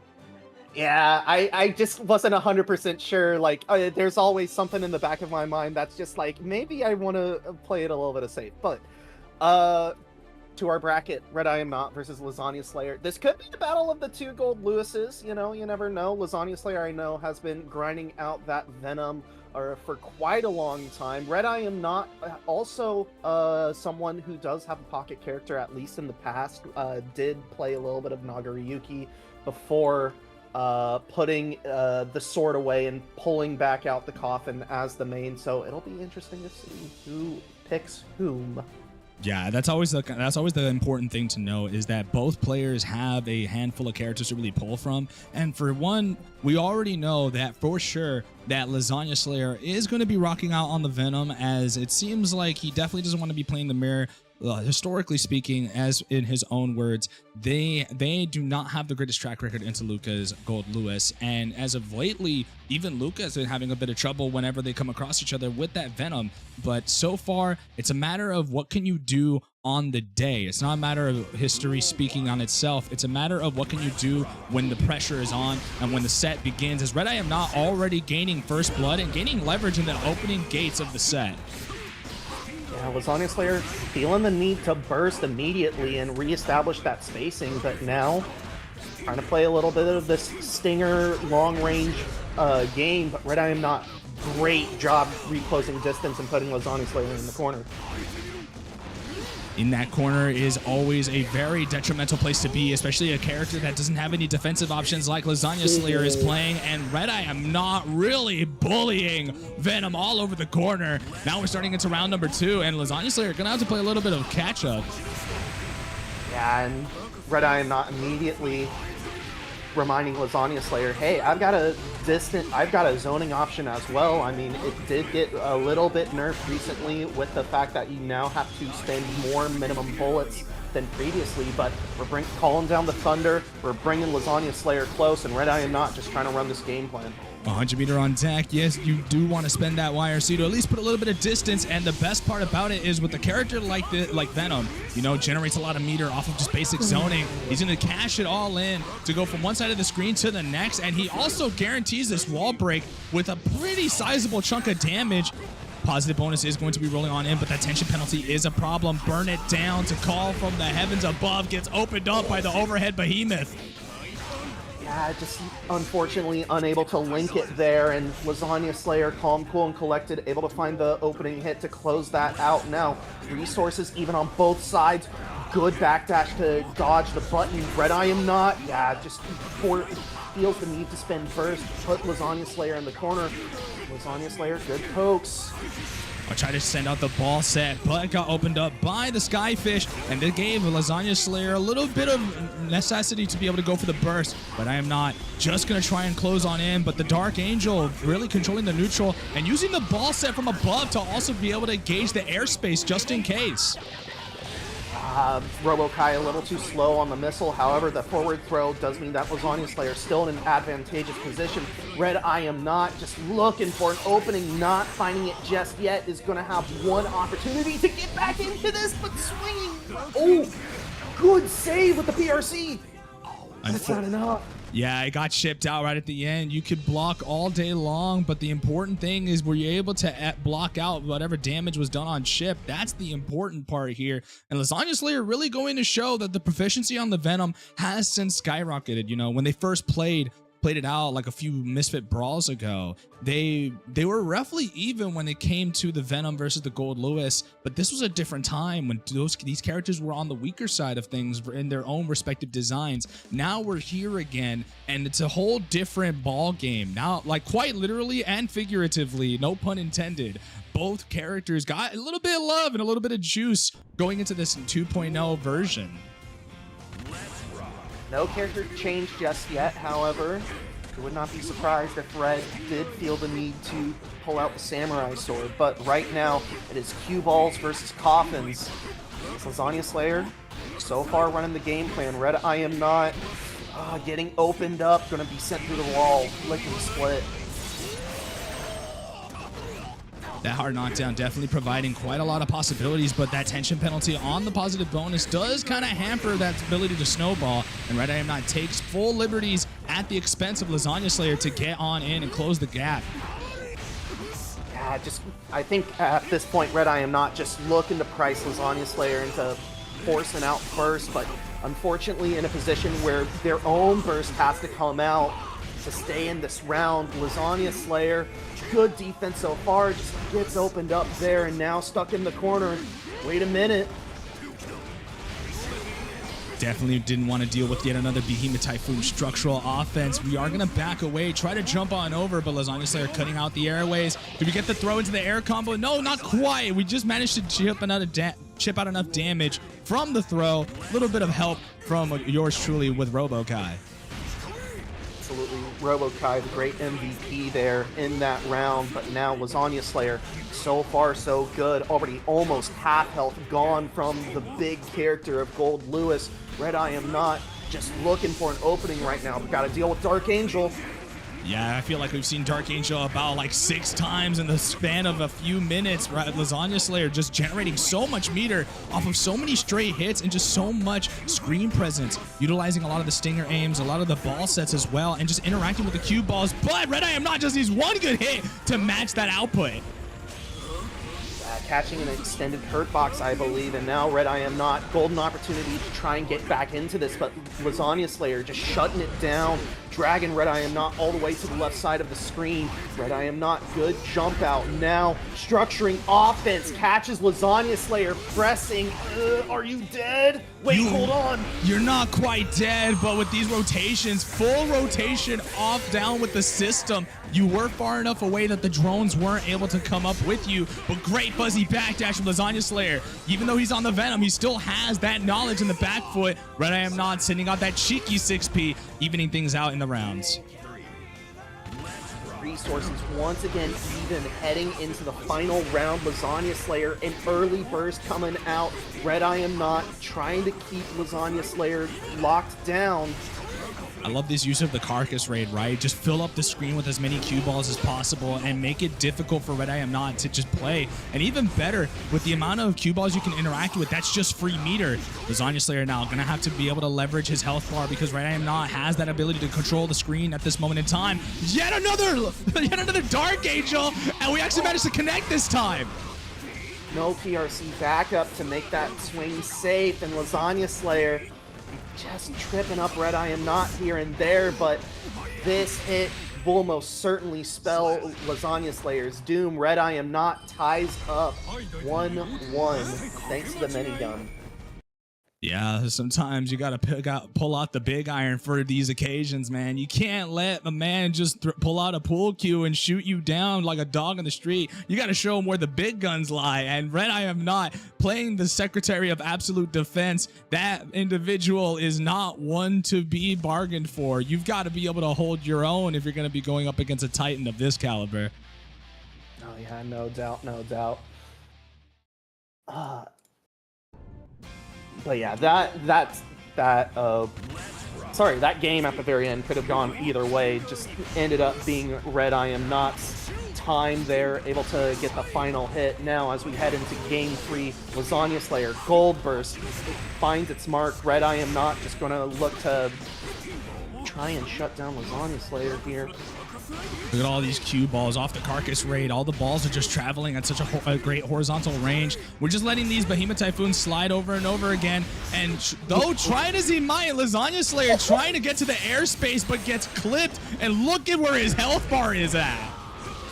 Yeah, Red I Am Not playing the role of air traffic control, telling Lasagna Slayer put this aircraft down immediately. However, Lasagna Slayer on the assault, returning the wall-breaking kind. 100 meter to work for with Luca, as well as Burst. We're spending 50. We're calling down the Thunder.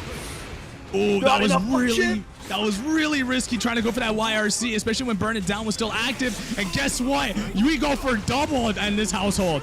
We managed to jump over to the other side, try to go for the carcass raid, but the simple backhand from Red I Am Not is going to give us that lead into Lasagna Slayer, and already that pivotal knockdown is attributed as we go for the empty jump throw. Red I Am Not. Ooh, good backdash by Lasagna Slayer, and yeah, finds the opening needed, able to free themselves from the corner. Now, Red I Am Not just trapped in the block string, if only for a moment. Lasagna Slayer, another good hit. Should be able to take this coast to coast. No, Red I Am Not bursts out. Now has to deal with Dark Angel, though. That's a cute projectile. Let me show you a cooler one. Yeah, Drones matched up against Dark Angel. Dark Angel's gonna win that out, and Lasagna Slayer taking this momentum, running with it. Red I Am Not calling down the Thunder, trying to equalize here. Yeah, we had to force the combo drop there. We send out 50 meter to get the YRC. Get off me. I send out the child. We got a cuter projectile here. The hollow purple, as colloquially known as in the community. Lasagna Slayer able to even things out. And best of all, he's got burst to boot with it. But getting hit by the carcass raid, hell no. We just go back to neutral. Early burst out, did not want to see where that Behemoth Typhoon was gonna end him up at, and Red I Am Not just emptying the entire minigun. That is more than half health gone off of Lasagna Slayer's side. Gotta be extremely careful from here on in. Stinger is actually gonna punish the call down. Let's gotta deal with this pressure. Yeah, hard knockdown off the secondary Behemoth. We try to cross up. We try to be very cheeky, but great up back to mitigate the plus frames off the guard crush. We're just trying to go back to full screen, but you got to be really careful. We're just going to let the whole minigun slide, and now we don't have 50 meter to play with. Oh, yeah, and the standing jab going to be enough. Red I Am Not going to take the lead. 2-1 now, but again, these are just very close games. Could be either person's day right now. It really is just a case of who gets the ball rolling faster, because most of the neutral interactions have just been Lasagna Slayers. His screen control has really been the focal point of his survivability. But obviously now Red I Am Not starting to really feel out the gauge of tempo, really has noticed a lot of the patterns of Lasagna Slayer opting to go for the skies because the ground game seems to be more dangerous. Red I Am Not now willing to leverage the security gauge if necessary to be able to force him into the skies, and now Lasagna Slayer gonna have to really play this really shoddy approach as he tries to go back into that game plan that was winning him games before. Great analysis there. And now Lasagna Slayer back against the wall, is gonna march on through with the pool cue, but right now it is Coffins winning this. Red I Am Not, oh, is gonna get punished. No, doesn't have the PRC in time, had the 50 meter. Maybe. Almost assured going to be sent through the wall. Yeah, there it is. I mean, you do have 100 a meter, and best of all, you are one hell of a big dude. You have a lot of health to play with. Use that Behemoth Typhoon to force you back into the path of the laser. The heat-seeking death missile from above, and even worse, death from above off the fuzzy JK. Now Red I Am Not on set point, and Lasagna Slayer really starting to fall behind as quickly as he thought he was in the game. Resources available on both sides though, so Lasagna Slayer is in a pretty decent spot, but having to deal with this pressure right now. Good chase down by Luca. Again, just really letting resources fly, and one of the big changes you even saw right now, normally we'd see up to maybe 3 behemoths in a row, but with the new chain cancels off security gauge, you can't do that anymore. You can only get at best 1 chain. Yeah, and it's gonna connect? Hold on. Not quite. Oh. And remember, Squid, there was a time where you could RC that and get full pressure out of the corner. Not today. Lasagna Slayer gets to have that opportunity off the counter hit starter. Even though there was a bit of a scramble, we even things out. Now we just got to win this round for survival to get into game 5. Yeah, we're in a new era, like you said, like you were mentioning with 2.0, but now, right now, these two just focusing about the here and now. Lasagna Slayer looking to force a game 5. Luca just looking to shut down Lasagna Slayer. Burst out from Lasagna Slayer into his own drone call with the hollow purple. Robokai with the assist, making Red I Am Not forced to spin the burst, calling down the thunder. Chip might actually be a factor here. Hold on. I mean, you still cannot count out Lasagna Slayer. Both these characters have great utility in their respective utility supers, but right now the big thing is who's going to be able to leverage the health bars here, because Red I Am Not has it in abundancy, can afford to drop a game. Lasagna, on the other hand, cannot. He's running low on resources and life, and there it is, the Behemoth Typhoon from way back when. Gives Red I Am Not that all-important point and gives us that 3-1 result heading into top 3 winner side. Absolutely going to guarantee themselves a portion of tonight's prize pool, as well as one of those nice stickers we saw earlier in the night. Lasagna Slayer going to be awaiting their next opponent. But yeah, there you go. That's what everyone's playing for right now. You can also check out the people who made these, by the way, the award stickers. There's the blue sky as well as the event stickers. Go ahead and check out these amazing artists who have made all of this. But as we look into the future just a little bit, next up we are going to have Test Your Luck versus Totsu Bunger coming up to the plate. And man, Test Your Luck, if you have no idea who the guy is, you are about to see a lot of him in the future. Also, shout outs to Test Your Luck. I saw him be the subject of the Wooly Versus video where him and Reggie and TYL all played a little bit of Guilty Gear, showing off the new 2.0 changes. Go ahead and check that out if you haven't already. Totsu Bunger, May Extraordinaire, so matchups are effectively locked in. I do not know either of these players having a secondary. I mean, Totsu Bunger has notably been able to play across a multitude of characters, right? Totsu Bunger colloquially was, or very frequently was, known to be a former Soul player back in Totsu's heyday. Mind you, Totsu Bunger, very young talent, very spry, very effective when it comes to the level of play that she is capable of playing with. But Test Your Luck has been known to be a one-man party here, always really sticking with the Nagaryuki, has been doing so, a veteran of the game, has been on that Nagaryuki, and that's where things get really interesting, right? You have a battle of specialists, but you have a veteran who has been on that character for the longest time, and very much probably one of the remaining faces left over from the Season 1, Season 2 days. And as someone who has been around for quite some time, let me tell you, some of our old veterans aren't in the picture anymore, but Test Your Luck is still one of these faces, still rocking out and still playing with the big Nigerian samurai himself. Mm-hmm. Yes. And yeah, like Test Your Luck as well. If I may just continue to shout him out, multi-game like hero at this point. Started out with Mortal Kombat. Has successfully made the transition over to I was about to call this Street Fighter. No, that's my game. With Guilty Gear Strive, and has not stopped playing it since. So, like, has familiarity with just sort of the very idea of fighting game fundamentals, but the play style that he plays, very much all aggression all the time. Do not be surprised, do not blink, because this man can go through a blood bar like it's just made out of paper, like it's a wet tissue box, if you will. Yeah, you know, while we're in the topic of tissue boxes, I might need one right now, because every time I look over at the GoFundMe, I look at that progress bar below, I keep seeing that bar go up and up and up. We were at 500 earlier today. Now we're at 993, and this isn't even counting the fact that there was also a donation made through PayPal. So we're over 1K, ladies and gentlemen. We don't even know how many sales we've made with the stickers on the stores. And we talk about people who have been helping us put on a show. We've been having a lot of people go on and help us out with the TO box as well as commentary. But ladies and gentlemen, there's one last thing we forgot to mention.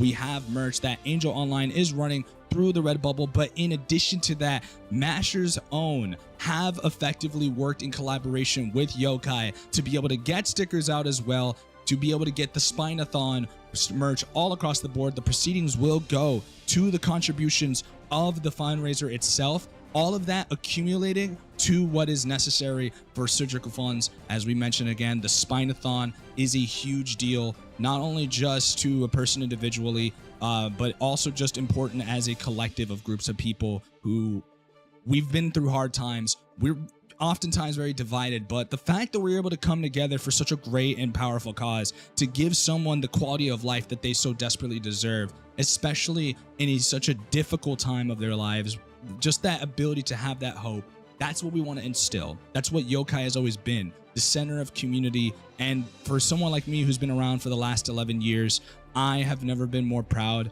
of the kind of efforts that we've seen. I mean, Team Factor is one such effort that just recently came to the FGC, but in the small time that Team Factor has been around, we've already seen immediate impact with the fact that we've already got more talent coming up through the ranks. I mean, we've even got recent talent pool that just came through your team not too long ago. You have the introduction of Lurie, you've got Hazel, you know, working with your content creators, your TOs, you've got various other people that just came through. Like, you have that stuff. And all of that happened through just collective community interaction and just real desire behind the leadership here. No, yeah, I can't really speak for Bacon all that much, our owner, as well as one of the main recruiters for this team. But, you know, it's been absolutely amazing to see not just the team, but also the staff that he's been able to assemble. Shout outs, by the way. I know that a couple of our members are in Japan right now playing at an Evo. I think one of them was just on stream as well. So, you know, shout outs to everyone competing. Shout outs to everyone who is continuing to be platformed by teams and organizations such as Yokai, such as Team Factor, such as MASH, who we saw earlier. But enough of the sappy stuff. We've got to draw some blood. You know what I'm saying? Quite figuratively and literally, as already Test Your Luck trying to pop into Yuki Moyoi, or is colloquially known as the Klarna install. And as you can see right now, with the red effect around the eye, that should be coming off very quickly. Totsubunger has a possibility of being able to engage long enough. The blood gauge, though, not going to be rising any further than anticipated. We are very high on that blood gauge. Totsubunger has that hit stop off the counter hit bar slash to be able to take first blood literally within a matter of seconds.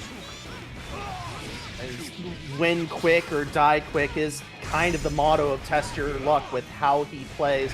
Totsu just looking to remain as evasive as possible and just lock Test Your Luck into a bad situation as the Klarna install does wear off. We're still in blood gauge level 3 though, so these normals are chipping.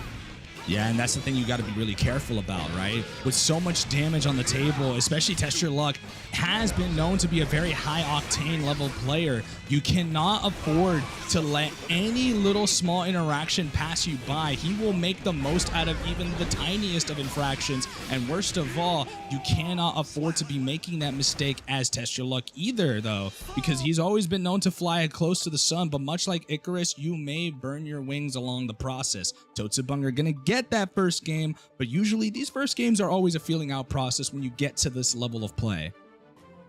Yeah, I mean, I can only aspire to reach the sort of mindset that these two are currently showing right now. Test Your Luck, probably taking a deep breath, taking a big sip of water, and just being like, all right, that one was on me. I definitely need to adjust. Totsu, just going to be looking to repeat at this point as we head into game 2. Immediate DP, gets the counter hit on the second hit. We decided to go for a delay option. We just want to see where Totsubunger is going to rise. We do have to be very mindful, though. There was a lot of blood that was spent while under Yuki Moyoi, but we just managed to mitigate some of it, especially with the new blood mitigation numbers no longer being just 7.2. Now we get to about like roughly 4 times the amount at 28.8. We've got so much blood to really get back on return on block as well as on hit. But speaking of on hit, look at the damage output we get off this counter hit. 5H. Doesn't hit the ground close enough in order to go for Mr. Yamada. Instead, just goes for a basic wall break. And now Test Your Luck, still on that third blood bar. It is creeping up just a little bit, but life bars are so even. Totsubunger finds the first hit, though. Man, she is definitely one of the rawest talents when it comes to her presence. And she's been around for quite a while. Don't get it twisted. She's been around for quite a few years now, but let it be known, for someone of their caliber, you would not assume them to be as young as they are, not even within their 20s still. Test Your Luck, a long-time player, though, definitely really playing out. This is a game for the kids. And look at that. These kids can hang. Oh no, spins burst, but still has to deal with the consequences of his actions. Test Your Luck, now in a 2-game deficit. Definitely needs to readjust and recalculate.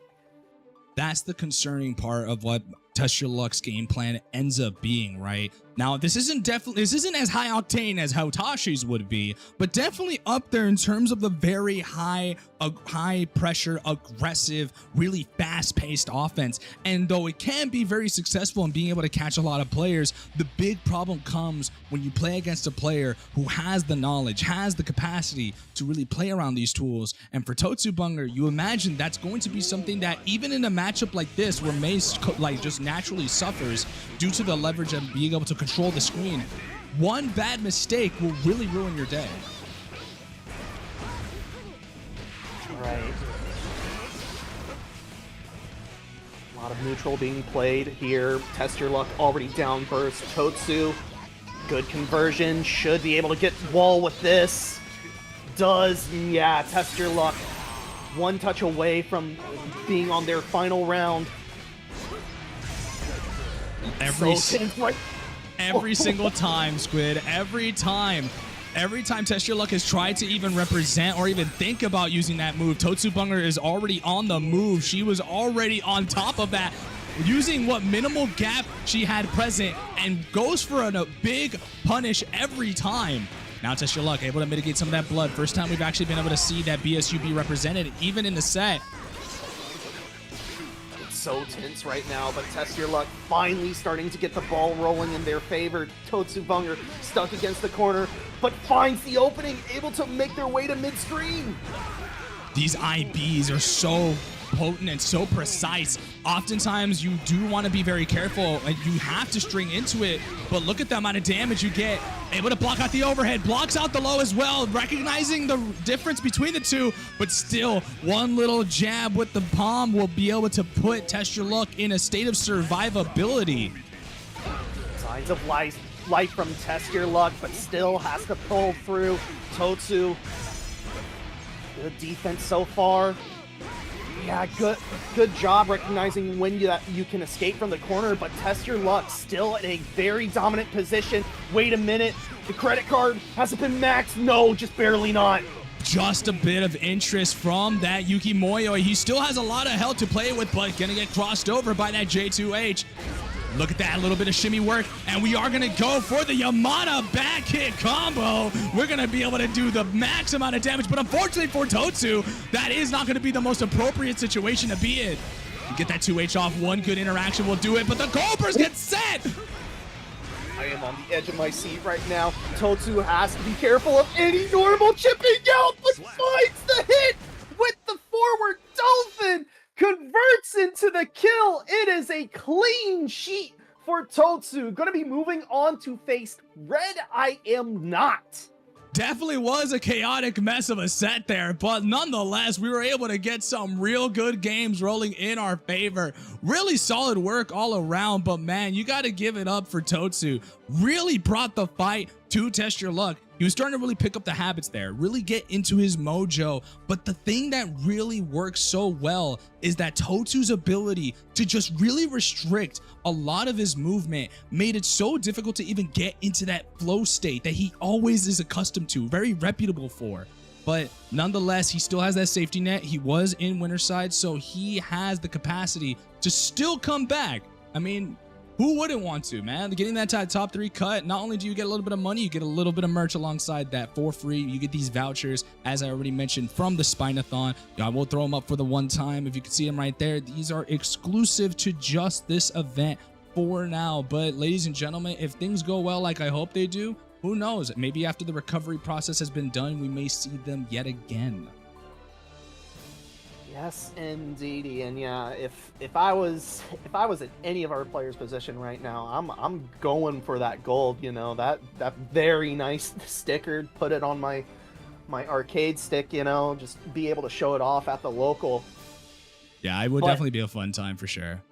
We now head into our losers portion of the bracket, I believe. Let me just double check and make sure. I do believe next up we should be having Insert versus Vortex here in just a moment. And yeah, this will be another May match for Insert, but you gotta go up against Potemkin. Yeah, Potemkin is always going to be a nightmarish character to really deal with, but the benefit that you're gonna have now by comparison to what used to be the case, right? You have more possibility to be able to fight against him. Vortex, though, is one hell of a mammoth-sized player. You cannot afford to let the mistakes fly, especially consistently. As we get underway, we can already see Insert full head of steam, getting the conversion, getting the wall splat, immediately grabs positive bonus. Vortex finally pulls the trigger on the burst, though. Into the run-up throw, we cross up with the J2H, and we're going to go for these Totageki loops. And just to make sure, we want to just guarantee that wall break, you know, maybe get a little bit of positive bonus if we can. But now Vortex in a bit of a predicament. Yeah, very low health, can't even afford to trade with a Dolphin here at the moment, but still just looking to do some damage. Price Insert into maybe trying to burst here, but the forward Dolphin gonna be enough, gonna give Insert that first round. Going sky high with that Hammer Fist JS, but yet another knockdown has been found. We try to go for the run-up throw, but Vortex gonna force Insert to have to utilize that burst. Great backdash read, and yeah, Insert still in control, but now down a burst. Vortex, very good poke, able to convert into the Gigantor-Kai. Hold on, wait a minute, this combo's still going. Yeah, we're able to go air to air, really force him to be stuck in that corner. We're just jabbing it out, and finally, we're gonna take a quick visit over to the chiropractor. I mean, if Potem could grab me right now, maybe that'd align me a little bit nicely right about now. I don't know, man. Those big hands, I'd be a little concerned. But Vortex really just trying to wrap the hands around this child here. Already good wall break. That was disgusting. Just multiple the 6H loops, man. I feel a little bit of exit coming along with these 6H loops. Before it used to be 6K, but damn, still really solid work all around, but we get another knockdown. Insert has been super dominant, but great catch from Vortex, who's able to put some damage on the field. I think we already know what's going to happen. Ladies and gentlemen, I got to put it up for the one time. Vortex finishing off the round in style. Yeah, gonna be taking that first game. Insert, though, really putting up a fight. Vortex really had to change tact there and adjust to how Insert was fighting. We'll see, though, what the second game will hold, though. Yeah, but if you haven't already, ladies and gentlemen, just understand, if you wish to contribute to not only the pot, but as well as to the charity, you can hit the exclamation points that are above. You have exclamation point charity, and you'll see the various different ways you can contribute, as well as if you wish to contribute to the prize pool to give our players a bit more money in their pockets. You do have that exclamation point match arena where you can contribute directly if you so wish to. But now we're going to keep things rolling on, as Vortex has been able to get that whole game rolling, and now we take another trip over to the chiropractor's office with that pop buster. And to borrow a phrase from a popular streamer, acting like you won't get command grabbed there. Insert very low on health, still has burst at least, but Vortex just looking to end this right here. Great tap dust. Yeah, we just wanted to be a little bit sure. You never know what Insert's burst discipline is like, especially because I've played against the lad, man. Like, very solid performer, really excellent and very precise in his movements, but oftentimes can be a little bit tricky to play around, and especially with his high roll antics. But Vortex is really making it sure that, you know, he's well behaved. He really holds that corner down.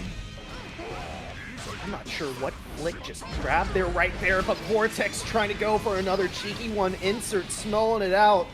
Yeah, Vortex going to be sent through the wall. Insert really needing to get the ball rolling here.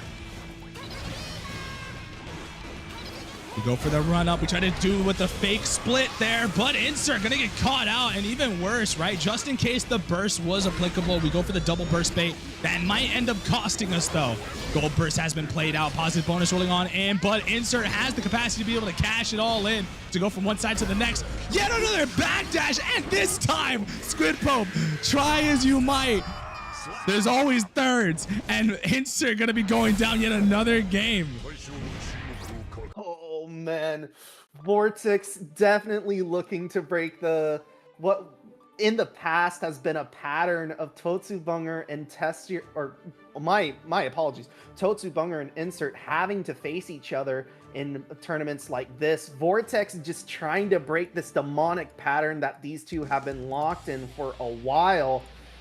I mean, this is where Insert is at his most dangerous at times, you know, down 2-0, frequently is able to find a way to make it into a Game 5 situation, and what a way to try and convert it, switching over to the Giovanna. Yeah, definitely has been seen to be able to have a Giovanna before. I mean, we've represented it before in some tournaments, especially in some certain gimmick tournaments. I mean, this isn't the first time I've ever seen it, but it's definitely not something you'd be accustomed to, considering the fact that his proficiency on Mei is almost second to none at times. But we are going to try to see if we can get something rolling, as Vortex is just really not fazed by this change at all, really just sticking to the game plan as per usual. Here we go, Insert finally out of the corner, just looking for this one opening, spinning the 50 on the RC. Now strike throw situation being set up. Very solid work all around. Defensively, uses the PRC after the armor to be able to just blitz right on through and get back into this winning position. Both players are now equal life. The difference on the character swap may actually be a lot more prevalent now, as Insert actually starting to feel a little bit of momentum on his side. Round 2, here we go. Both players definitely on more equal footing now by the looks of things. Looks like Vortex might have been more ready for the Mei than they were the Giovanna, and Insert smelling blood in the water. Yeah, you go from one character who's just really capable of just absolutely doing damage to another character who's just really great at just moving across the screen.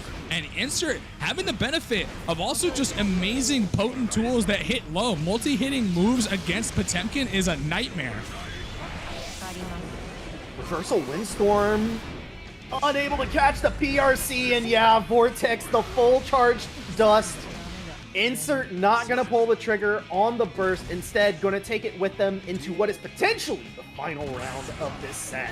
Set point, and his Insert still fighting it on out, going for that air throw, but Vortex now popping that goal burst, really feeling like an absolute champion. Already sees the finish line before he's even reached it. One more step is all it takes, but Insert still bringing the fight directly to the doorstep of Vortex. Vortex very low on life, but not out of options. Still has that 50 tension to work with, but Insert just sticking to him like glue. That will be the round. That's going to be the game. We have signs of life. Hey, color me impressed. I didn't think that this was going to be the difference maker, but I'll be damned, man. The Giovanna already making an immediate impact. A little bit of a rocky start because, you know, you're still trying to feel out the muscle memory, but like as soon as that first round was done, Insert was already back on the horse and was already riding his wave to victory. Now I'm getting a point on the board, and you already know the old saying, Squid. If you could take a round, or you could take a game, you could take a set, and that's the important part. I also just noticed Vortex's arc. Hi, Joe Shins. Yeah, because you gotta worry about it as a pop player. Or that could be a little bit of a double meaning because he loves to do 2D.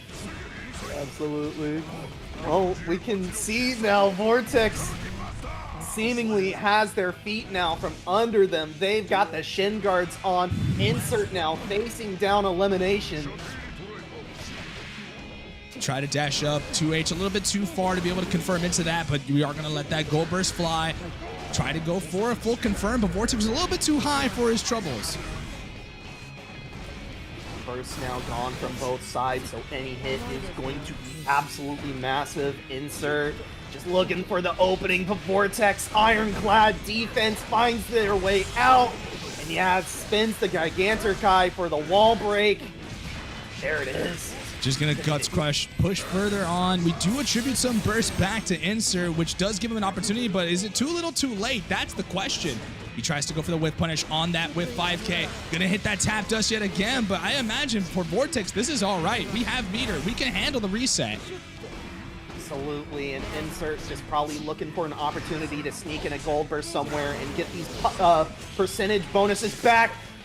There it was. Vortex forced to use Heavenly Potemkin as a escape option, and it will be the anti-air swatting down Insert, going to give Vortex that 3-1 victory.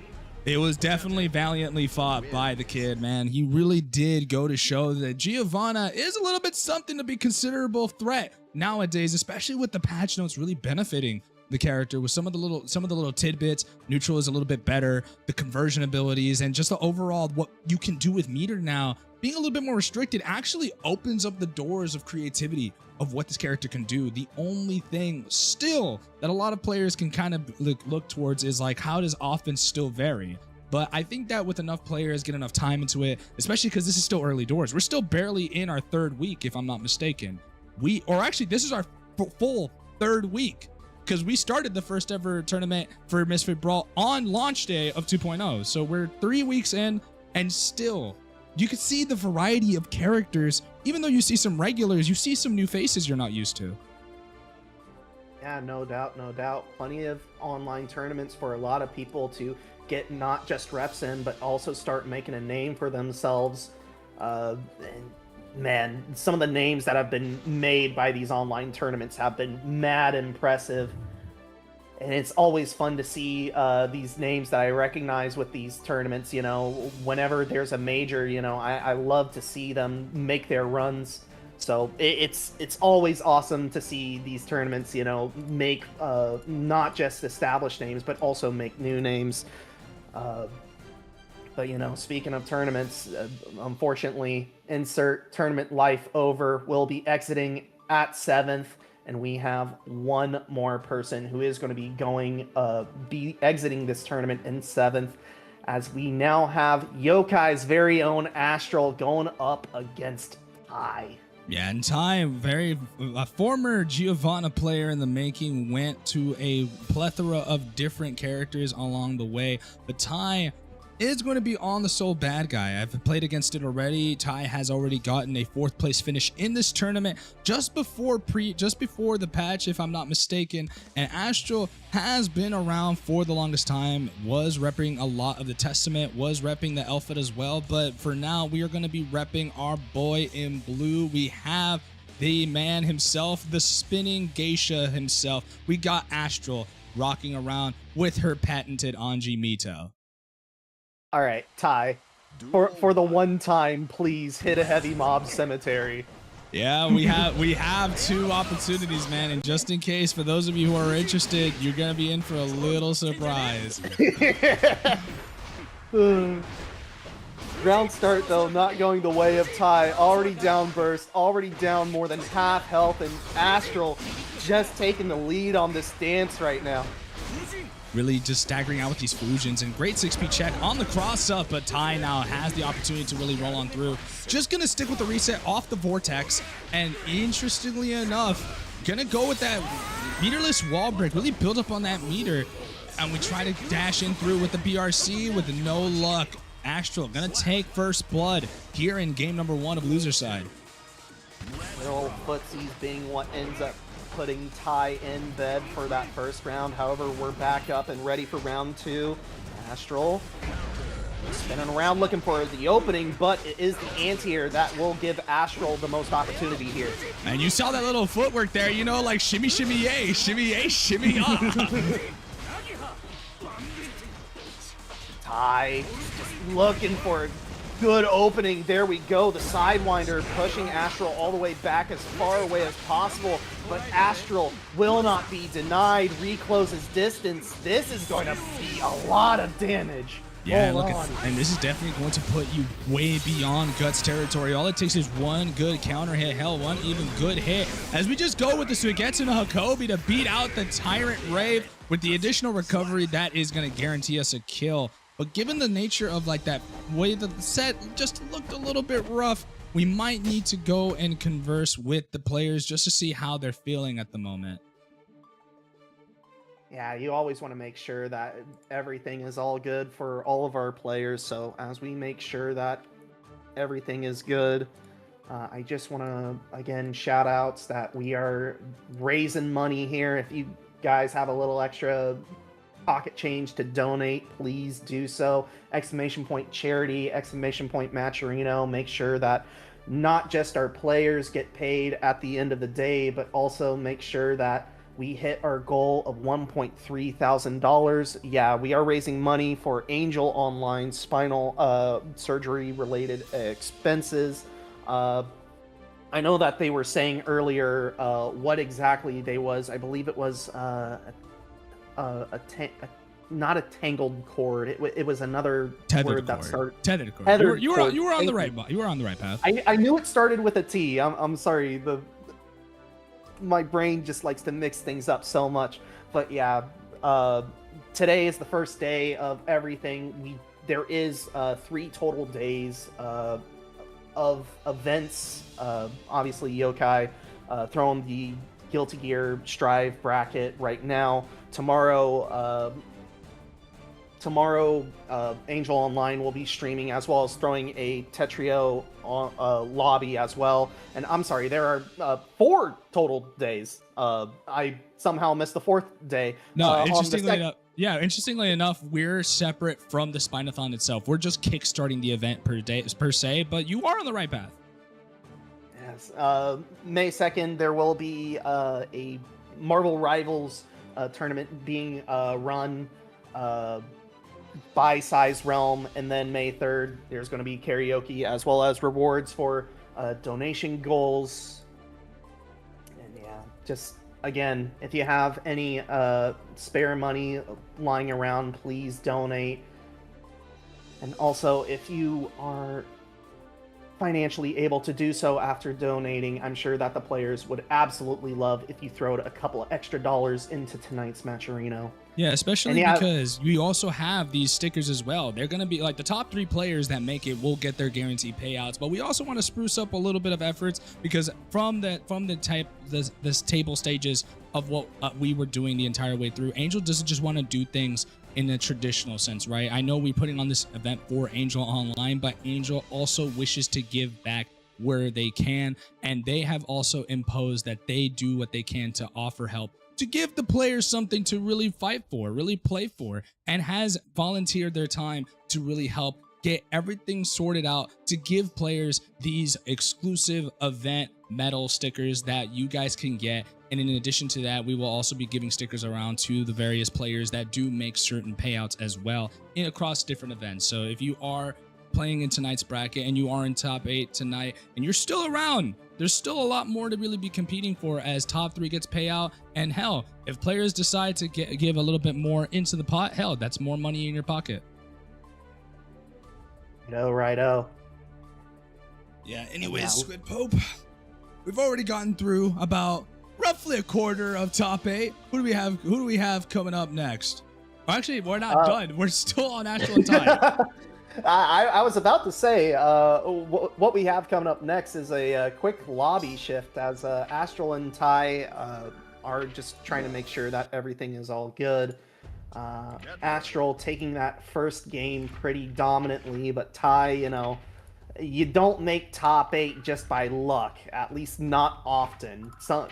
You typically have quite a bit of skill to make top 8, unless, you just got nothing but DQs on your way to top 8. I have seen that happen before, but the likelihood of that is not consistent. So you have to work with what's given to you, and oftentimes you got to do what you got to do in terms of just stabilizing yourself, because you don't get that kind of luck every single day.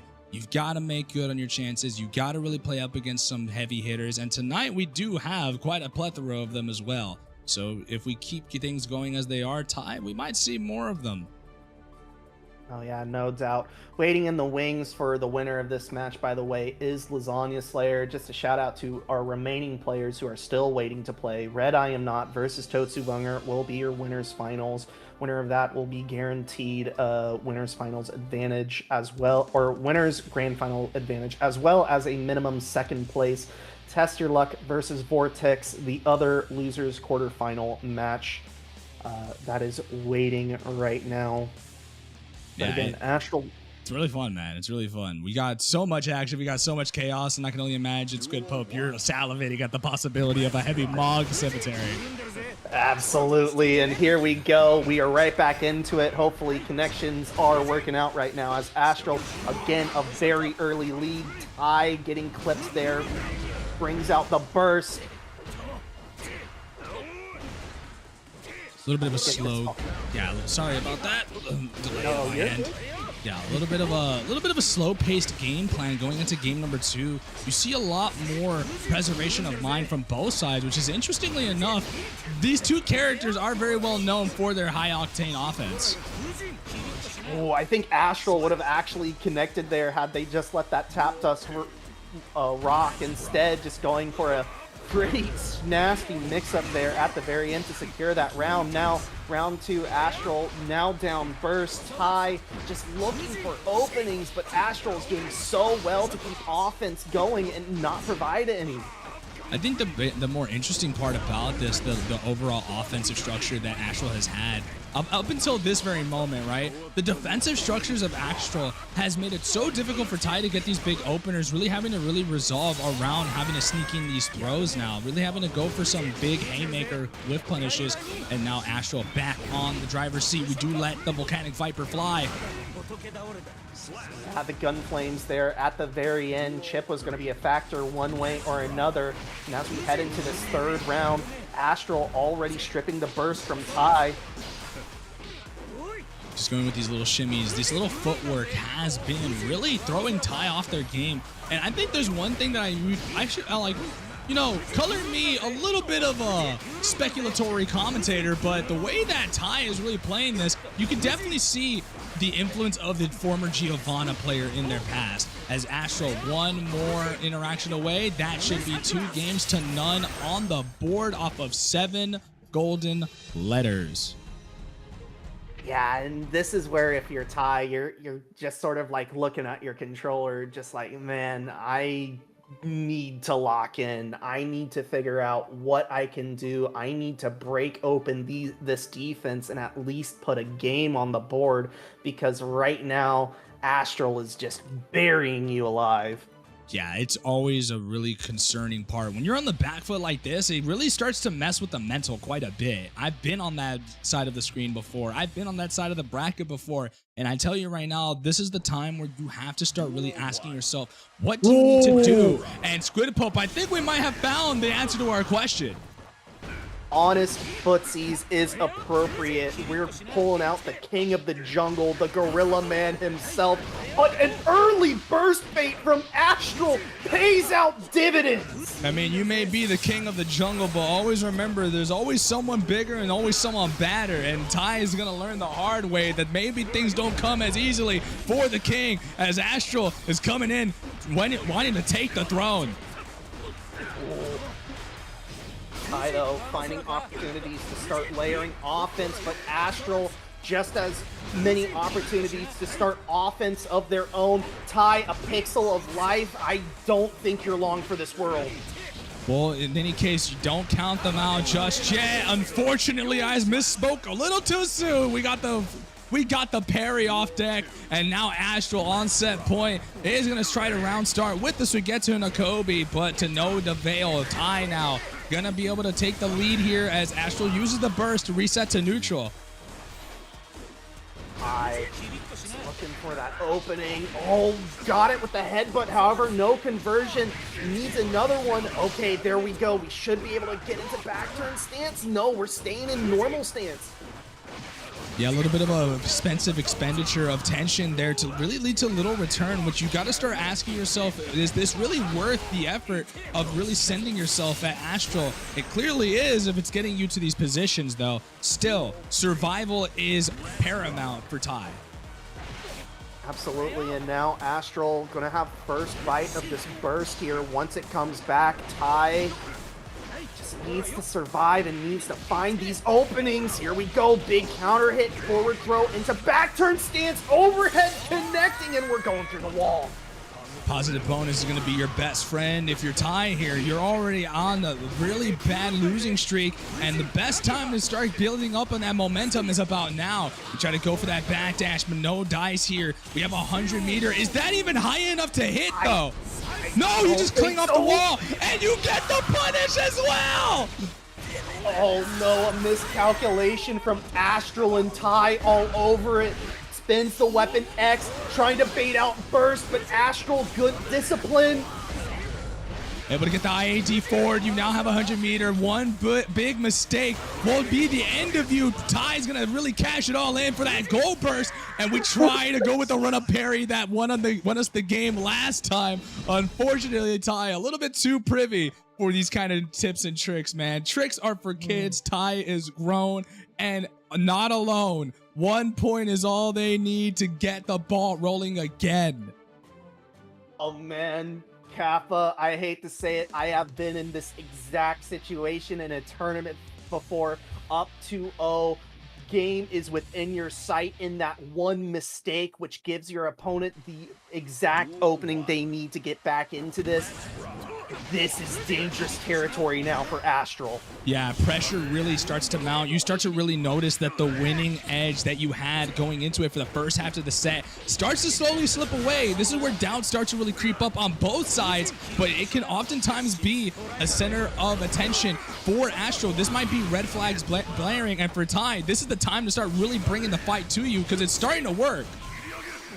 Absolutely, yeah, good PRC, getting an opportunity to throw the spin. However, Astral still swinging, catching another button for the punish counter, and it's still their turn. They try to reset with the Shih Tzu there and very successfully, but Ty able to jump on out. We do spend the meter. This should not be enough to kill, even with the routing decisions here. Actually, my mistake. I doubted it, and I should have kept my mouth shut. I was not familiar with your game, Astral. Keep it going, because now, girl, you're on set point.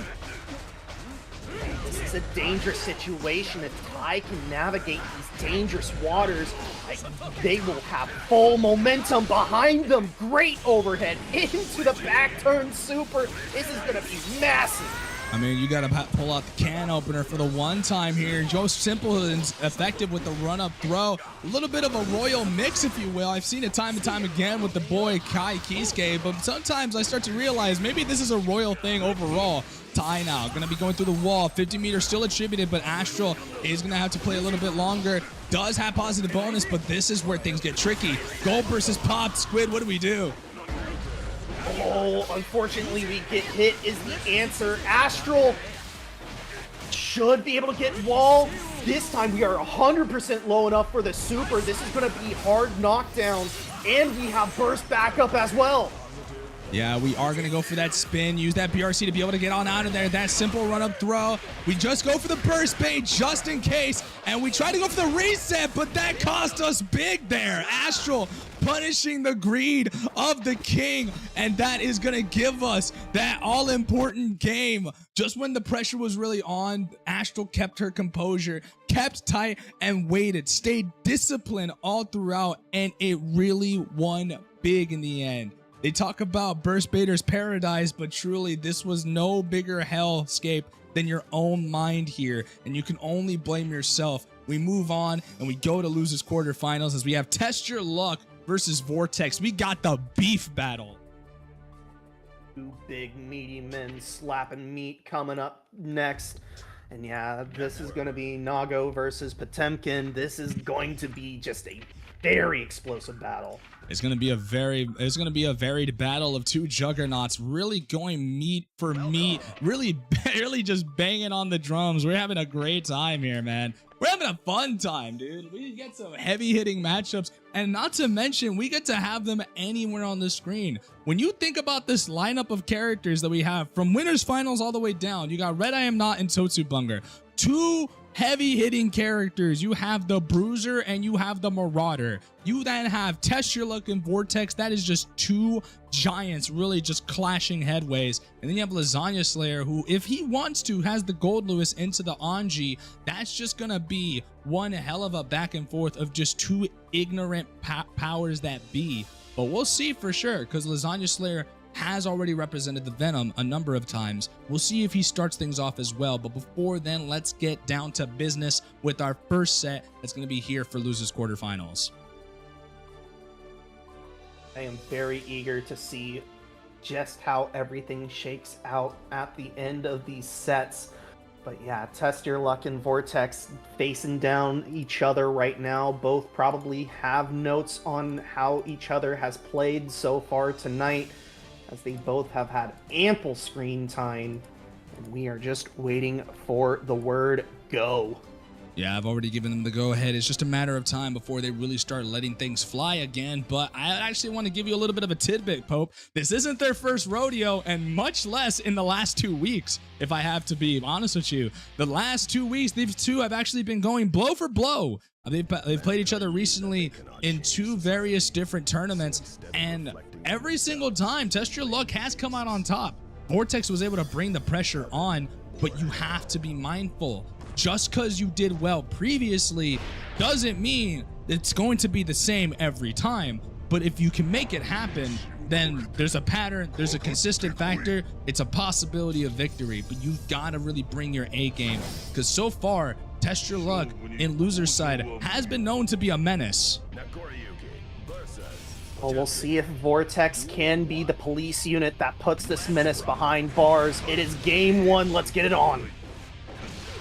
One big thing that I know Test Your Luck is going to be really happy about is that ability to be able to poke out Hammerfall. Now that Hammerfall being susceptible to lows, it is going to be so great, and even better for Test Your Luck. We now have that round start, early round burst bait, and even better, we get to run game and Maraud for the next 5 seconds into a 2H kill, man. What happened there? Hippity hoppity, your life bar is my property. Test Your Luck just already on the assault, and Vortex down burst. Probably wishes that they had that back for the second round. Hammerfall, just as I mentioned it, got clipped by that level 3 2S. Lots of blood on the table. You got to be really careful. You can't pop Yuki Moyoi for a foreseeable time, but it doesn't matter. You just have blood coming back. Test Your Luck, able to really go blow for blow, has a large advantage, uses that burst to leverage it as well. Vortex needs to be flawless from here on in. Is going to have burst here in just a moment, but the armor hit, RC confirm. Test Your Luck, a very dominant first game.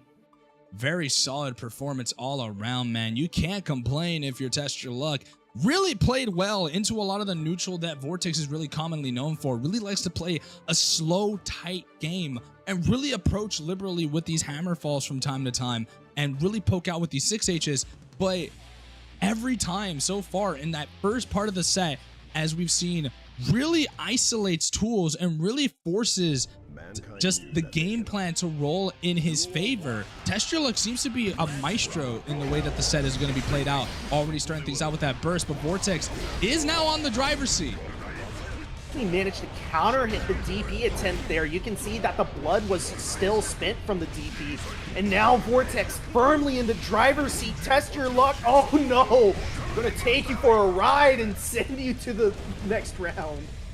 Hey man, you hopped into this crazy train. There's no stops where we're going, and neither are we. Test Your Luck, gonna get that counter hit. Trying to go for that JD route. A little bit of dust looping in this household, but we get to go forward. We get the OTG 6H. Vortex going in with that Mega Fist and able to get the full confirm as well.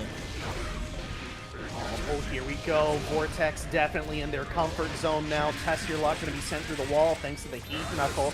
Still has about a bar and a quarter to work with before the blood pop happens. Still very high blood for Test Your Luck, but now we mitigate quite a number of it. We're going to pop straight into Yuki Moyoi.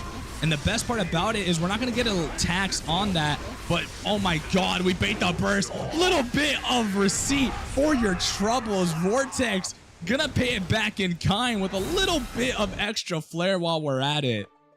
Yeah, and this is just how the set is gonna go. Blink and you're just sent to the next round.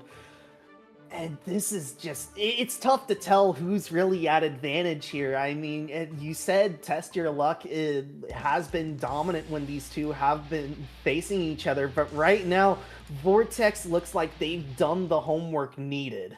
I mean, the experience is the greatest teacher to have when it comes to competition, and when you get molded into the fires of competition, there's only one way up, and that is up.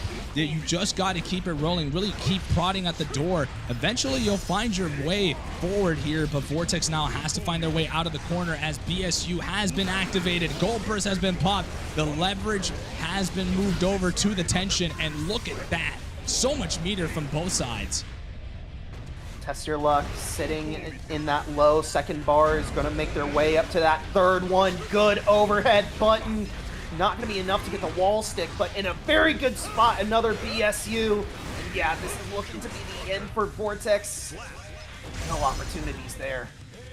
Yeah, you may be the year of the 2026, but Samurais do have Nyx, and Test Your Luck really is playing around the mental game. Vortex is going to have to really start picking up a little bit of the slack here, because as it stands, Test Your Luck is going uncontested. A little bit of a dangerous situation there, if only for a moment, where Test Your Luck was definitely spending that blood a little too greedily, but now more in control. Yeah, BSU got some cash back. Now it's time to spend it. Vortex, just can't find an opening. Wait, good mash out. Oh, we used the PRC to get the extended frames. We try to go same side to be a little tricky, but Test Your Luck, way too attentive, way too awake at the wheel. Isn't going to let that one slide for free. Going to take that point at the expense of Vortex. Now we get a little bit of that blood back. Fully paid. We're 2-1 up in the set, and we're just one away from getting closer to top 4. Vortex there just trying to do their best impression of Milia. I hate to say it. At the very end. But yeah, now staring down the barrel of elimination. I mean, you played solidly, but Test Your Luck is looking ready, looking to move on to face the winner of our next match, but you still have one more win you need to put beside your name. And that only comes with perseverance and determination and just absolute grit. That trade does help out. We close a lot of the distance, and the counter hit bar slash making Test Your Luck sweat a little bit. But look at that blood starting to rise a lot. That might be a pop. No, we just go forward the Yuki Moyoi, and we're going to make sure we build some of that blood back up while we're at it. Yeah, a more utility approach to the new credit card install. Just lock your blood in place before it pops. Give yourself more opportunities to pay back that debt. And now Vortex, very low on life, is going to get chipped there at the very end. Well, not chipped, I'm sorry. But instead just going to get poked there at the very end. Now we're on set point. I'm pretty sure you all saw that, but yeah, just the ability to cancel, even on whiff, that overhead, because the first hit was blocked, we were able to actually cancel forward, and Test Your Luck, recognizing this, really make good on his opportunities. Yuki Moyoi now has been expired. You have to manage that blood moving forward, but Vortex just cannot afford to take a hit here. One good chance is all you need, and that might be it. BSU, good night, Irene. We leave you with something to remember us by as we take the set 3-1. Vortex gonna be claimed over in the set. History repeats itself yet again, Squid. But Vortex, I mean, that second game looked like they started to have an idea of how they wanted to approach against Test Your Luck, but Test Your Luck, the immediate adaptation, just shutting it down before they could really be threatened by anything. Gonna be moving on, as you said, but now it's time.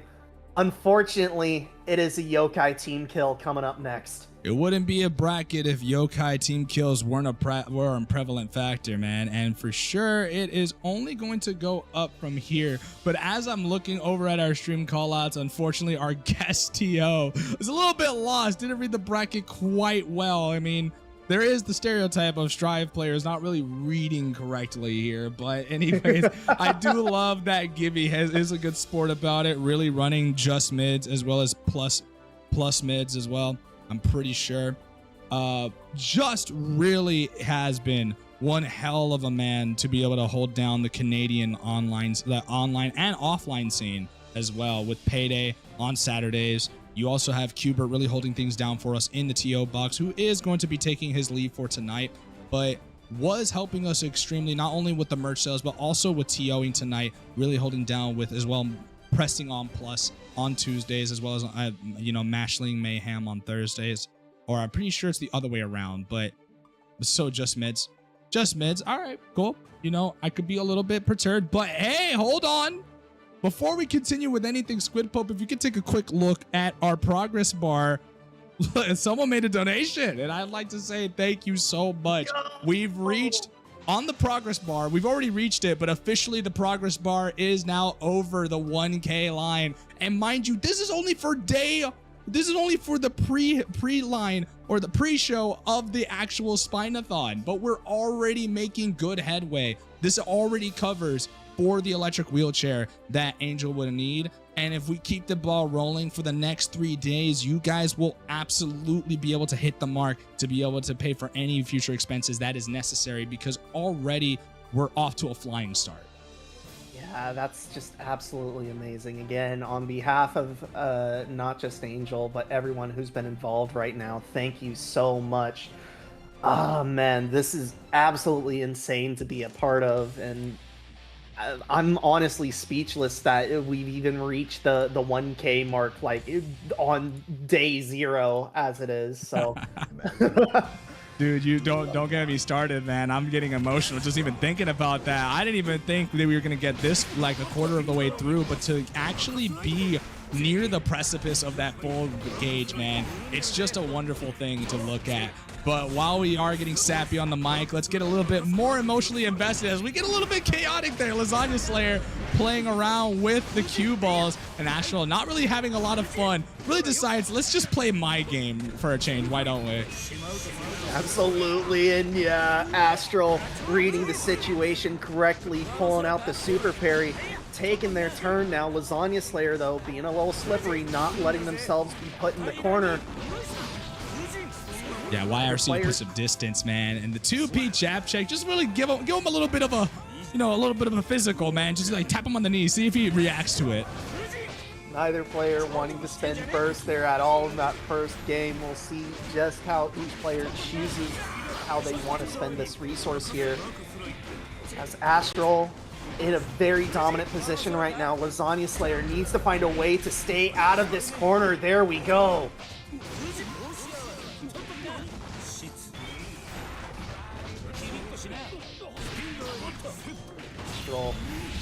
Oh, good spin. Should be able to extend it through. No! Still gets caught by the holo purple. And it's still active! Are you kidding me? Dude, that thing lasts longer than a Harry Potter film, and even worse, now you got to deal with the Triambaka. We go from one side to the next. We can't even decide where we want to go, Squid Pope. How are we going to make it past this? I don't know, but Astral, the Japanese guts, keeping them alive. They're still in this set. Wait a minute. Lasagna Slayer only just now getting first. Priced into popping it. This is kind of a win for Astral, even if you're going to end up losing this round. I mean, best of all, right, you have the resource lead here in the burst department, right? You kind of had that opportunity to really play through. Lasagna Slayer doesn't really have the vitality to play through all this set. Even the trade there really benefiting her in the long haul, using that burst offensively. Now we have a mix, and we catch the backdash into a guaranteed wall break. Absolutely. Astral deploying the fan, sending Lasagna Slayer through the wall. She is in a fantastic position right now. Deflect shield has to be deployed from Lasagna Slayer to buy some breathing room, but it's only delaying the inevitable here. That was a great gap check as well. I didn't even realize you could even go between that with the carcass rate being that far away. Unfortunately for Lasagna Slayer, that was a little bit of a fumble, and even from Astral, from her expectations, that was a guarantee confirmed, but it just fumbled right at the end, giving this scramble situation we have now.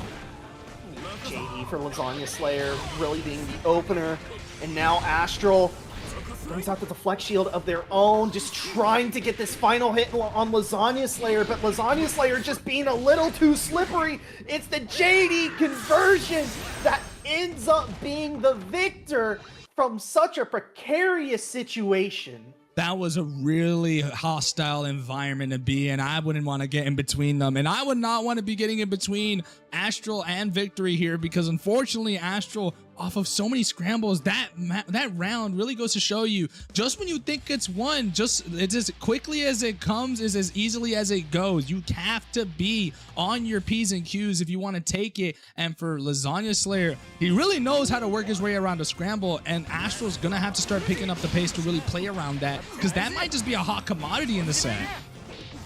Oh yeah, no doubt, and we can already see as we get moving on in this second game, Astral did not take too kindly to losing that game like that. Already Lasagna Slayer down to their last 30. Yeah, you definitely do not want to let that gate get the best of you, but emotionally, you would definitely be running hot a little bit if victory was that close, but it just got ripped away from you in a flash. And just as quickly as we were on the back court is as quickly as we get back into the driver's seat, using that Suigetsu no Kobe, actually working out with the trade. But unfortunately, with the pushback, we weren't able to get that full mix. Mashing out with that 2P, we got to take a little bit of Zato player tips and tricks. Astral finally pulling the trigger on the burst, but unfortunately unable to find the conversion needed. Lasagna Slayer going to make out like a bandit, stealing the burst from Astral in that first game. Now, though, having to deal with the early Onji pressure that Astral's representing. Nicely done from Astral to really stagger out, to just really represent that Ko. So far, it's done its business, but Lasagna Slayer now going back into that patented gameplay that's been really harassing the bracket all tournament long. Try to go for the air throw there, but Lasagna Slayer really rightly calls out the throw with the tech. And now we get from one side of the screen to the next. Astral gonna have to play a little bit more tight-knit, because Lasagna Slayer is one tricky pony to shimmy. Astral, she's doing a great job, but Lasagna Slayer just staying just a little bit ahead of her. But here we go, Astral, this is a golden opportunity to equalize the rounds. Yeah, hard knockdown off the charge Q5 there. Astral cannot afford to be taking hits magnanimously, and even worst of all, Lasagna Slayer isn't even going to let her even think about utilizing that burst. Ripped the decision right away from her just as it came online, and now we are in one hell of a problematic position. That is 2-0, and all of that stemmed from one scramble that happened in round 3 of game 1, dude. Like, how? Yeah, the snowball has unfortunately not gone in Astral's favor. I mean, Lasagna Slayer deserves all the credit, though. Just able to stay calm, cool, and collected, and just able to take what they've been given and just run with it. A 2-0 lead just off of that scramble. And now we'll see, can Astral dig their way out of this hole some way, somehow? I mean, so far, so good. Yeah, you do have the corner. You have screen positioning, right? This isn't exactly bad. He's still in the corner, but he's just setting up so many of the cue balls. With the burst, able to put away some distance, but now we're flipping the script here. Lasagna Slayer now has control. But we actually get the escape route. We took too long. Astral now trying to find their footing here. And the mash out with the 2P. Very elongated poke out with that jab. And we do just keep that corner just in case. Oh, tried to sneak in a full charged QV, but unfortunately, Astral able to sneak her way out, and now getting this positive bonus. This is actually oh no, has to deal with Hollow Purple, no! We try to be a little bit cheeky with that round start, but Lasagna Slayer has already proven time and time again. He'll start a wall break round with just, if you reset to neutral off a wall break, he's gonna let Dark Angel fly. If there's one rule that's consistent outside of this, there's one thing that's consistent. Kai with 50 meter, expect a stun dipper. Lasagna Slayer with 50 on Venom, expect Dark Angel. It definitely has paid out dividends for Lasagna Slayer, but right now, Lasagna Slayer probably just thinking about what the round start is gonna have to be for this final round. Astral, very strong position so far. I mean, still has to close out, though. Lasagna Slayer, wait a minute. Focus is now fully on this round. Can we steal this game? Using that FD to be able to put some distance away. Those double hitting 2Ds, very active as well. And we're able to use that PRC to clip the toes of Lasagna Slayer. Now, the big question here. You were able to get the round. You're able to pull it back from the depths. Can you close? closing out is a very important skill set in both real estate agents and the FGC.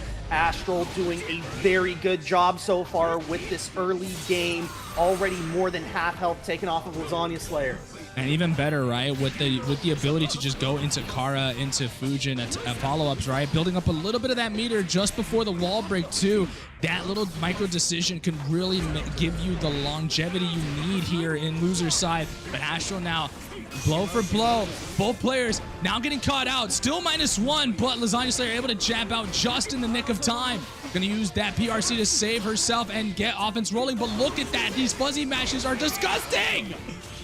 Gold burst exchanged off of both sides. Here comes the Dark Angel. Astral still caught in it, though. Lasagna Slayer, what a great read on where Astral was going to land. And good night, goodbye. Lasagna Slayer really performing out of his skin, because very few players are able to really intercept a lot of what Anji is capable of doing when he reaches the skybox up there. But that was a very well-timed, very precise and great precision on that 6P to just force Astral back to solid ground, able to get the confirm, able to get himself into top 4 territory. But before we can continue on with that, Squid Pope, there's the elephant in the room here. We can stick with loser's side, but what fun could that be? We got to go back up to the winner's side. Yeah, our 2 winners, finalists have been waiting long enough. It is now their time to shine again. Just a reminder, both of these 2 guaranteed at least 3rd place prizing tonight, as well as one of those amazing stickers that we have been showing off all stream. But both of these 2 at least want to guarantee themselves a silver. Like a silver would go pretty good on an arcade stick, and it also gives you a very good chance at that gold one.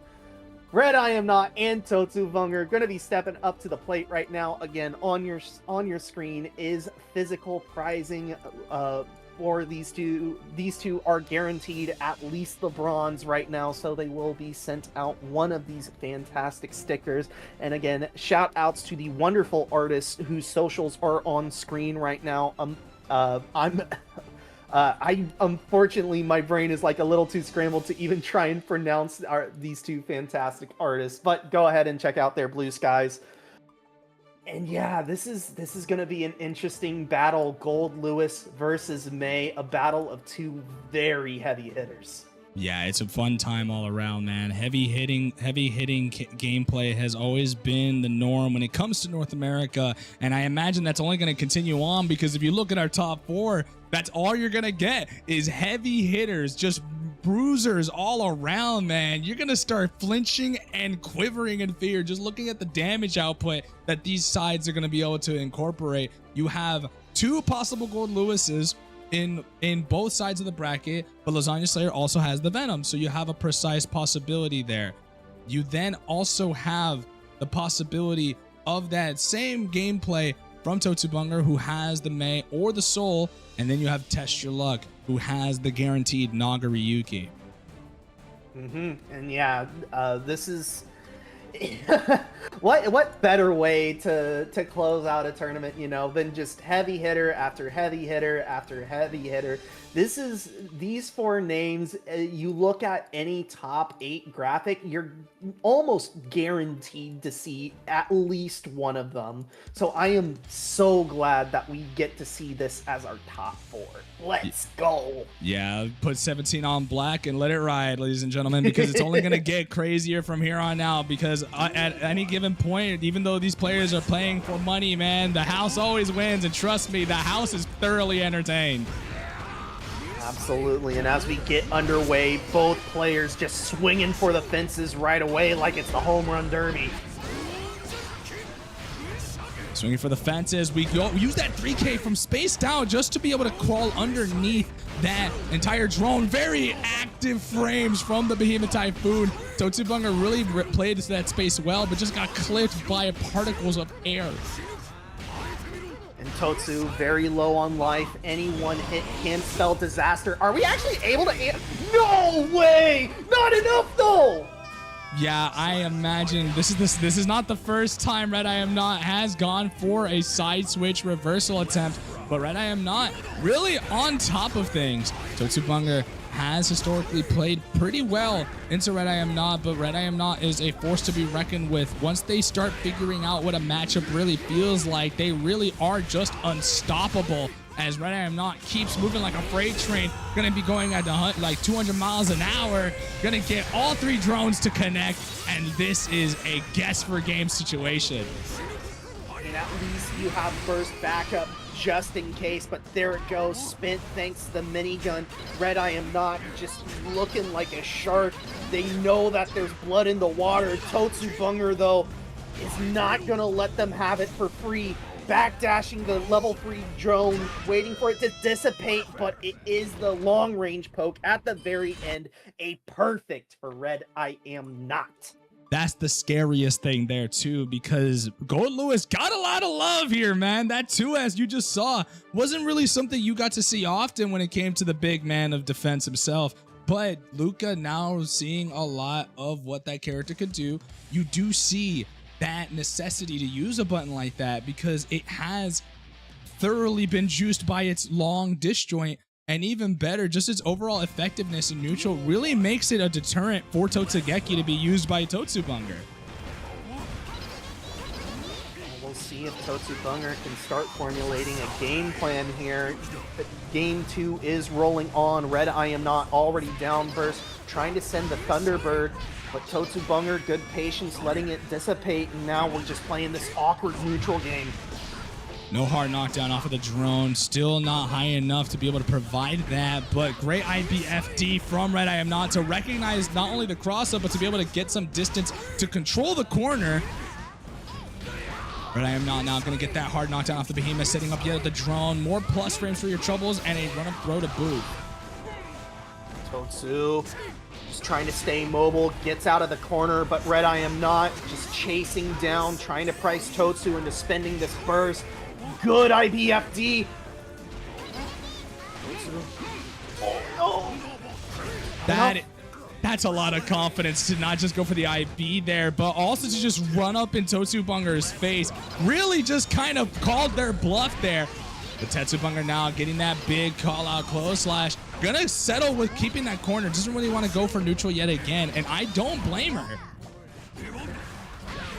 Oh yeah, no doubt, no doubt. Red I Am Not stuck on the back foot. The weak reversal options of Gold Lewis Dickinson at full play right now. No tension, only has burst to work with. And Totsu just absolutely feasting. Loopy combo didn't really provide a lot of damage, but the damage has already been done. Totsubunger, though, gonna be put to the other side of the wall, is now having to hold all of this pressure as we spend the 50 to just go for the simple run-up throw. Sometimes the best mix is no mix at all.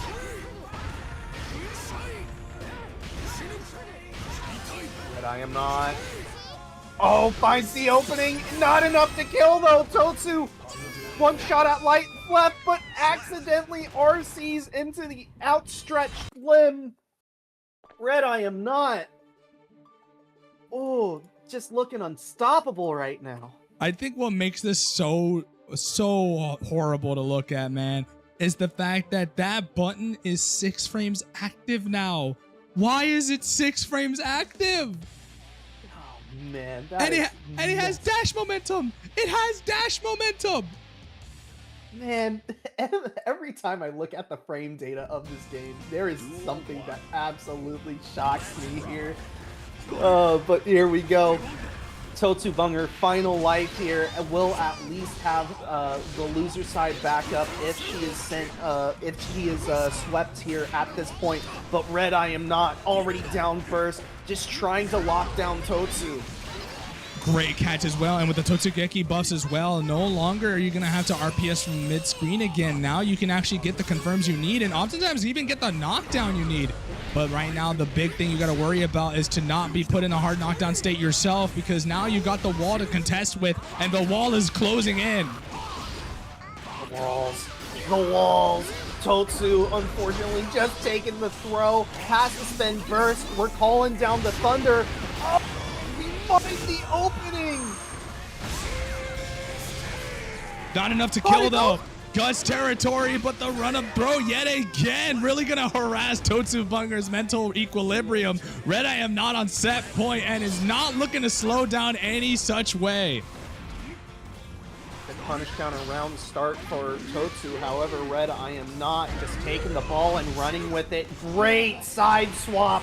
And yeah, this is looking to be the beginning of the end, unfortunately. Just try to go for the run-up throw again. Got a little bit cheeky there, but Red I am not can afford to be. When you're at this hell of a stage, you can just do whatever you want. Send the kitchen sink if you'd like. Oh, that was a little bit tricky there with that deflect shield, but now we get the knockdown. We got one more mix from Totsu and the opener off the whiff high-low. That is going to be it from winner's side. Red I am not has winner's side advantage in grand finals. Guaranteed that silver medal, guaranteed second place. Red I am not just looking unassailable right now. Ooh, sorry, but now is going to have a little bit of a break as we now head to the winner stays on portion of our bracket. Test your luck, Lasagna Slayer coming at you. And this is not your run-of-the-mill set either. These two have faced off and squared off a number of times before, so don't be alarmed here, but you may just see Test Your Luck go up against the Venom here. As I'm looking on the stand, it seems to be the case, right? Oh yeah, and yeah, overall Nagariyuki just struggles against zoners, but we'll see how that does into Lasagna Slayer's Venom. yeah, the last time I recall these two actually playing against one another, I was fortunate enough to be on the mic for it. It was at one of the most recent Paragons. It was a grand finals reset between Test Your Luck and Lasagna Slayer just was absolutely dominant after managing to get the reset. It's a very tough place to be in if you are just of a specific caliber of player, but if there's one player who's been able to defy odds before, Test Your Luck is no simple cookie to crack. You've got to really bring the A game to a guy like that, because he's not going to really slow down for anyone, and nobody can really control him like Test Your Luck can. So best believe Test Your Luck will do what is necessary, but also best believe he will do more than you anticipate. Oh yeah, no doubt, no doubt. It's going to be interesting to see, are we going to get another Game 5 Classic from these two? I mean, I do not see a Game 5 in this top 8 at all, or I haven't seen one just yet, so will these two give us our first Game 5? God, I hope so. Well, we definitely do want to just take a moment to think about it for a sec, because obviously with the way that we're running tonight, there's a possibility that another tournament is running at the moment. So there might be a moment of thinking about it. I think Test Your Luck may be playing on stream. I could just maybe double check just to be sure, because players tend to double bracket. Players do understand that they have other things that they have to do. So I'm just taking a quick look at it at the moment, and it seems like we're just currently waiting. Maybe it was warming up before the set began, because I don't see anything that he was signed up for today. So today it was just that. I think he's just playing in ranked just to get his warm-ups in. Yeah, I mean, that's sort of the beauty of the new ranked mode, is you can hop in there, warm up just a little bit between your matches, make sure that you are operating at 100%. And yeah, Test Your Luck, a frequent enjoyer of the ranked mode. If you take a look at everything, you will most frequently see him in that ranked mode. It's of course it's a little bit to the tournament organizers' chagrin, especially when it gets time for brass tacks. It's you've got to be waiting on someone to finish their ranked set. Yeah, but the beautiful thing that we have though is that we're still good on time. We're not even in the 3-hour mark yet, and considering the level of quality we've had, we basically we're pretty good on time overall. Everybody has not really delayed the bracket much at all. Even with us having these moments of conversation between us, we've had a pretty quick run of it in the pool side and even in the top 8 portion thus far, and we're in top 4. Well, all we have is about roughly 3 sets minimum left over, and then the maximum of 4 sets, which honestly shouldn't take more than an hour to really complete. No, yeah, no doubt, no doubt. But yeah, like it's one of those like uniquely online things. Like in-person events, you wouldn't have this sort of like delay unless there was like a controller malfunction somewhere, or if someone was maybe doing a top 8 run on like another game somewhere. Like this is just so uniquely a online thing, and honestly, I wouldn't trade it for the world at all. Oh, looks like the game had a little bit of a kerfuffle there. We'll get the room up in a second just to fix things up a little bit here. But honestly, while we do have the moment of reprieve to be able to get things rolling again, we are still very much into the territory of that charity bracket. Squid Pope, we've talked about it a number of times, but I feel like it'll never really go away, as the sentiment is always a progressive part of what we do here in Yokai as well. And just for the occasion, it's really fun. So, ladies and gentlemen, to those of you who are just popping in, and to those of you who are just really tuning in as well,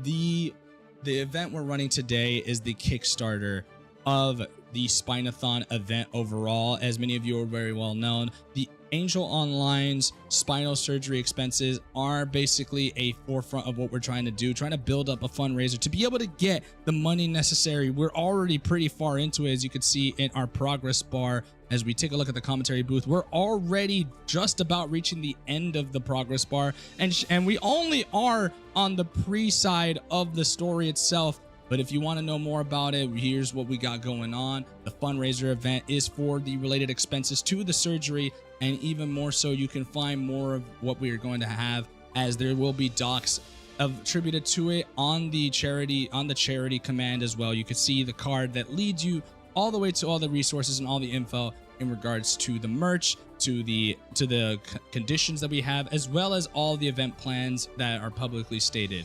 And if you want to know what the schedule will be like for the event itself, there it is right there on the itinerary. We are starting things off on a good note, and on a great note too so far. We've actually exceeded expectations tonight, but we still have a weekend of fun in the sun. And for tonight's competitors, for our top 3 placements, we have the money for the cash outs for our top 3 players, as we have a $100 prize pool. But we also have these exclusive stickers that we will be giving over to our players alongside the money, so that they could probably rock it out. These little stickers can really go on your stick, or you could just have them as a collective. Yes, absolutely. And again, thank you everyone who has donated so far. Thank you again for everyone for making us a part of your Thursday afternoon, raising money for a great cause. And obviously getting to watch some kick-ass Guilty Gear, as well as both of our players have made their way in. They are getting ready. Never mind getting ready. They are just throwing themselves at each other right now. It is a money match. Winner stays on from here on in.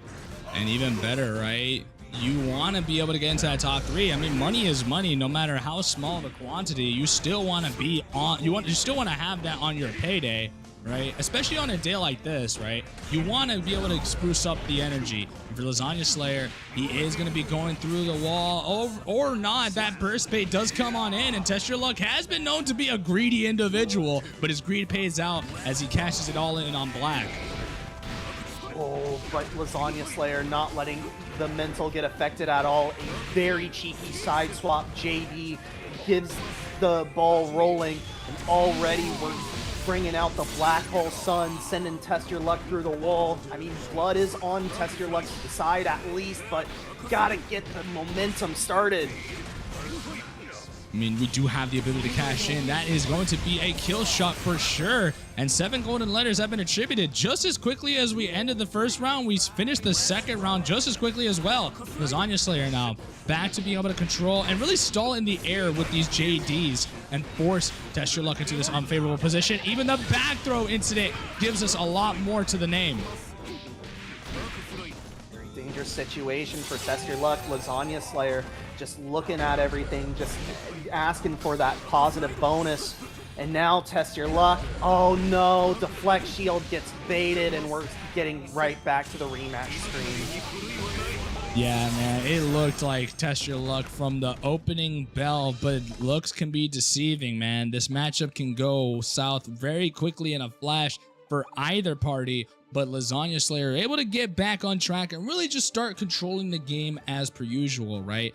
Didn't really try that in the beginning, but then realized, you know what? Okay, this is not going to work. We're just going to go back to playing it lame.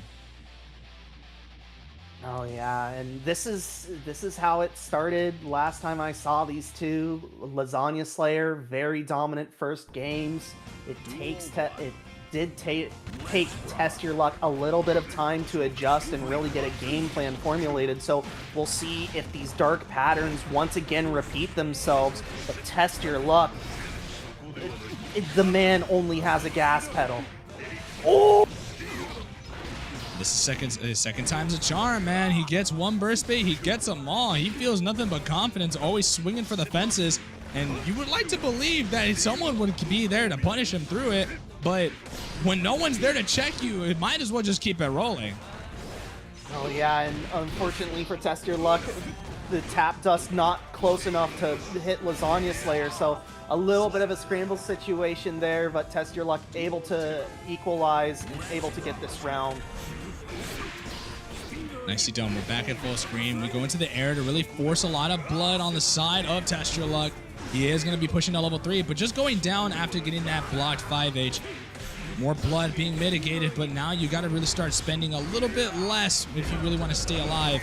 Using that burst to keep the corner squid poke. We're in a really big of a pickle here. Yeah, Lasagna Slayer, I mean, able to escape the corner if only for a minute, but Kappa, Test Your Luck, again, just absolutely relentless. Blood is creeping up there just a little bit. We've got those chipping normals. We put the credit card in.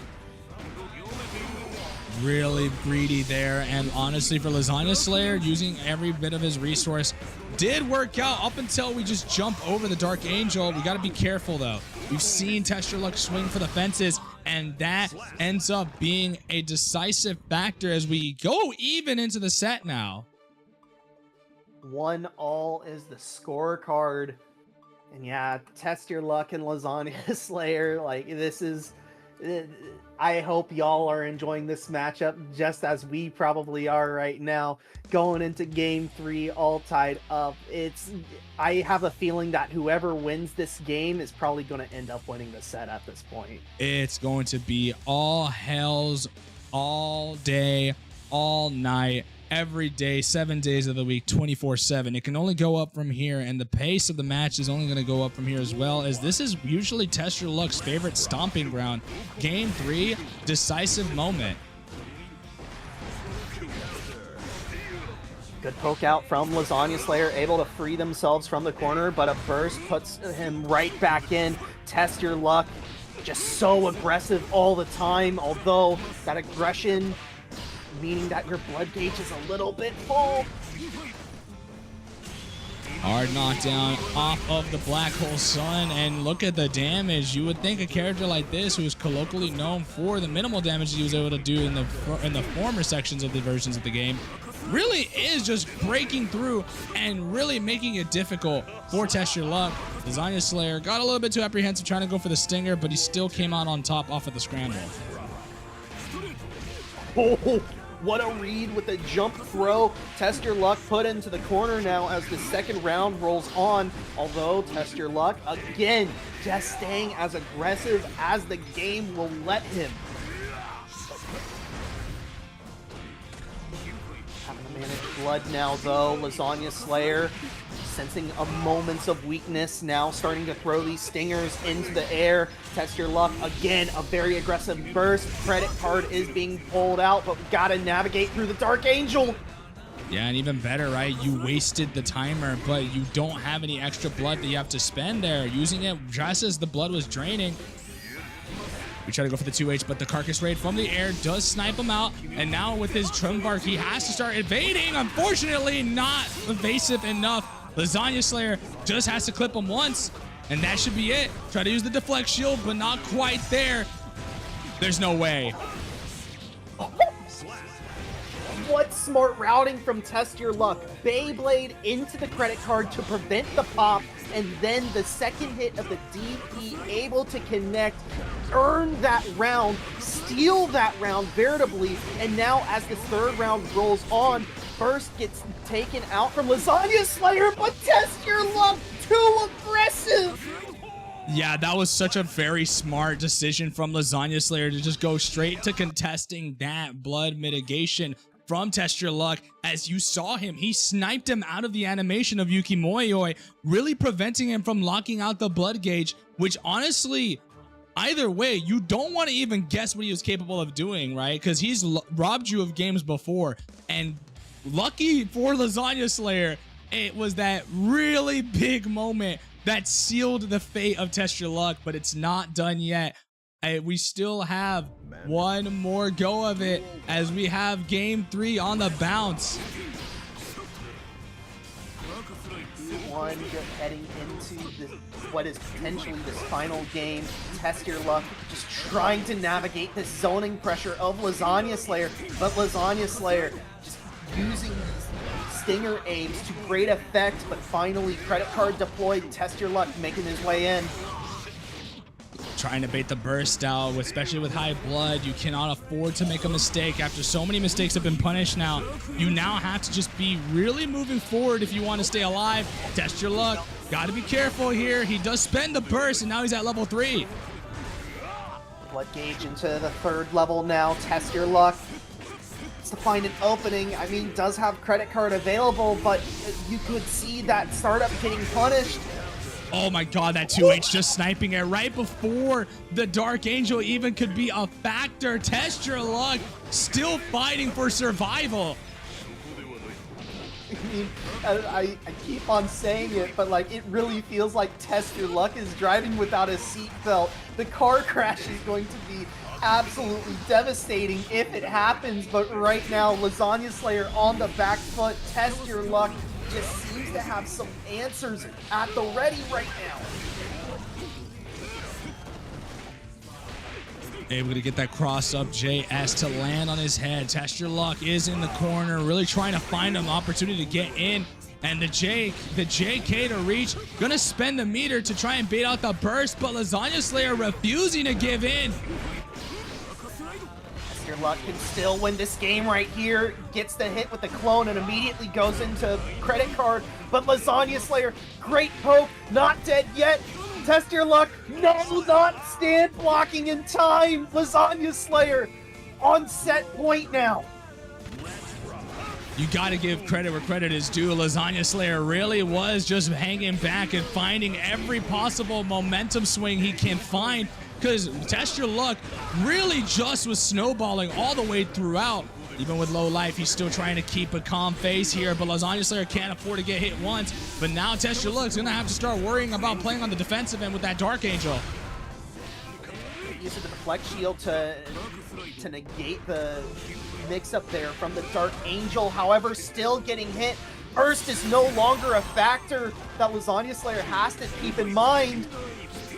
Double stinger there. We were able to break through the projectiles, but that's a lot of blood. All you got to do is wait, and Test Your Luck is going to be bowing out. Too much blood spent for yourself, and now you're going to have to take a quick trip to the ICU. Too much blood. Man, it's a hard day to be a Nago player, but hey, that's the kind of game plan you run the risk of playing. If you spend too much, you end up with your back on the floor. It's so unfortunate, but yeah, the high risk, high reward play style. Unfortunately, Test Your Luck going to be sent home just shy of a payout, but that means your top 3 tonight. Red, I am not, at least guaranteed second place by virtue of winner side grand finals advantage. Totsu Bunger and Lasagna Slayer both going to be fighting to get into that grand finals. It's going to be all-out war from any side here, but as per usual, we'll find out in due time what the character picks are going to be, because I see finally, after multiple sets, Squid Pope, it's time to don the big man himself. Oh, Gold Lewis versus May. I mean, okay, so is this really like such a bad matchup for Venom that you gotta pull out Gold Lewis? I mean, I mean, as it stands, historically, this matchup has never really been good for Gold Lewis, but with the way that the new changes have happened, I mean, you saw the success Red I Am Not had, so I would imagine if you want to match a character whose whole game plan is centered around just being able to just kind of out damage deal you don't want to play a character who has to play a two-step game plan into Mei, who has just such a floaty jump. You want a character who can control your ability to just kind of navigate all these movement options and really force to have to play into the depths of what Lasagna Slayer wants. Oh yeah, no doubt, no doubt. It's just going to be very interesting to see what the end result is going to be, because no matter what happens, again, winner stays on. You've got to run right back into Red I Am Not. And I mean, Lasagna Slayer already had a shot at Red I Am Not. Unfortunately, that went 3-1. Totsubunger also already took their shot at Red I Am Not. That was 3-0. So no matter what, we are guaranteed a run back here at the very end. It's going to be interesting to see what the flavor of run back is going to be.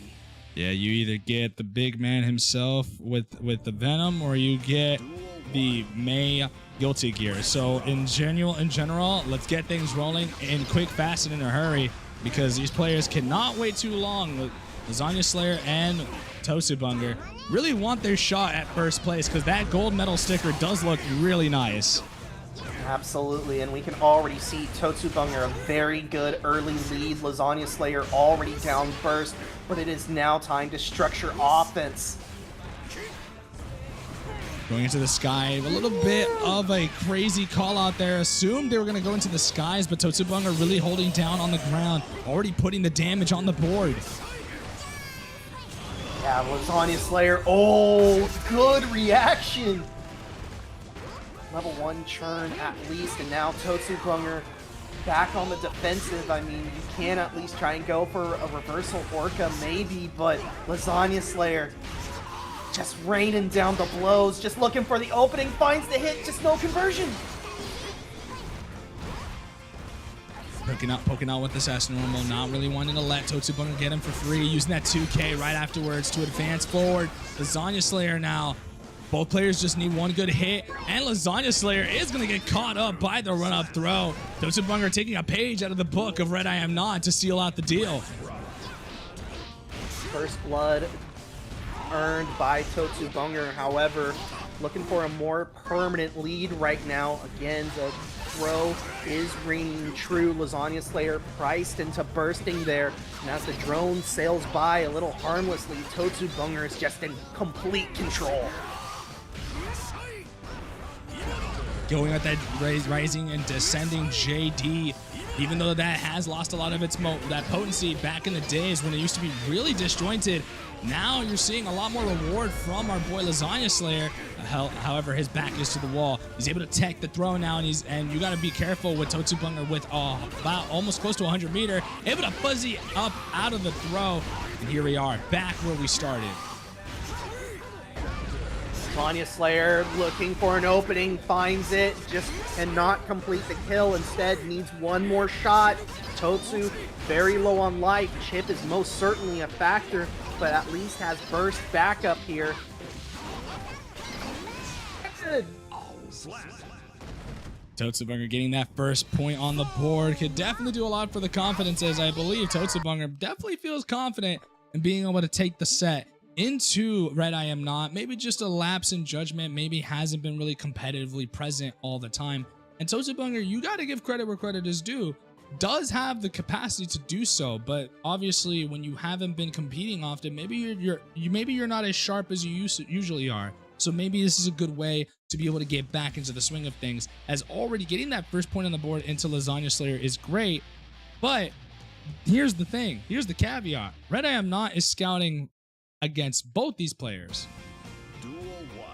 No, yeah, that's just that benefit of being in that winner side. You know, you not only get to take a break and do some warm-ups, you know, if you really need to, but you also most likely have the stream up on another monitor, just keeping an eye on how these two are choosing to play right now. But I mean, as we focus back on the second game, Totsu very low on life, already down first, able to equalize and price Lasagna into throwing out a burst of his own. Wait a minute. Totsubunger still waiting for that gap there, but barely present. Gets traded out with that Behemoth Typhoon, and look at that. Just getting consistently mauled all over the stand. We're not going to play any niceties here. Just the coffin to put you in the forever box for round number 1. The forever box is the nice way of putting it. Totsubunger just got absolutely exploded there at the very end. But Lasagna Slayer just looking to put a 1 beside their 9, bring it beside their name, sorry, bring it to a best of 3.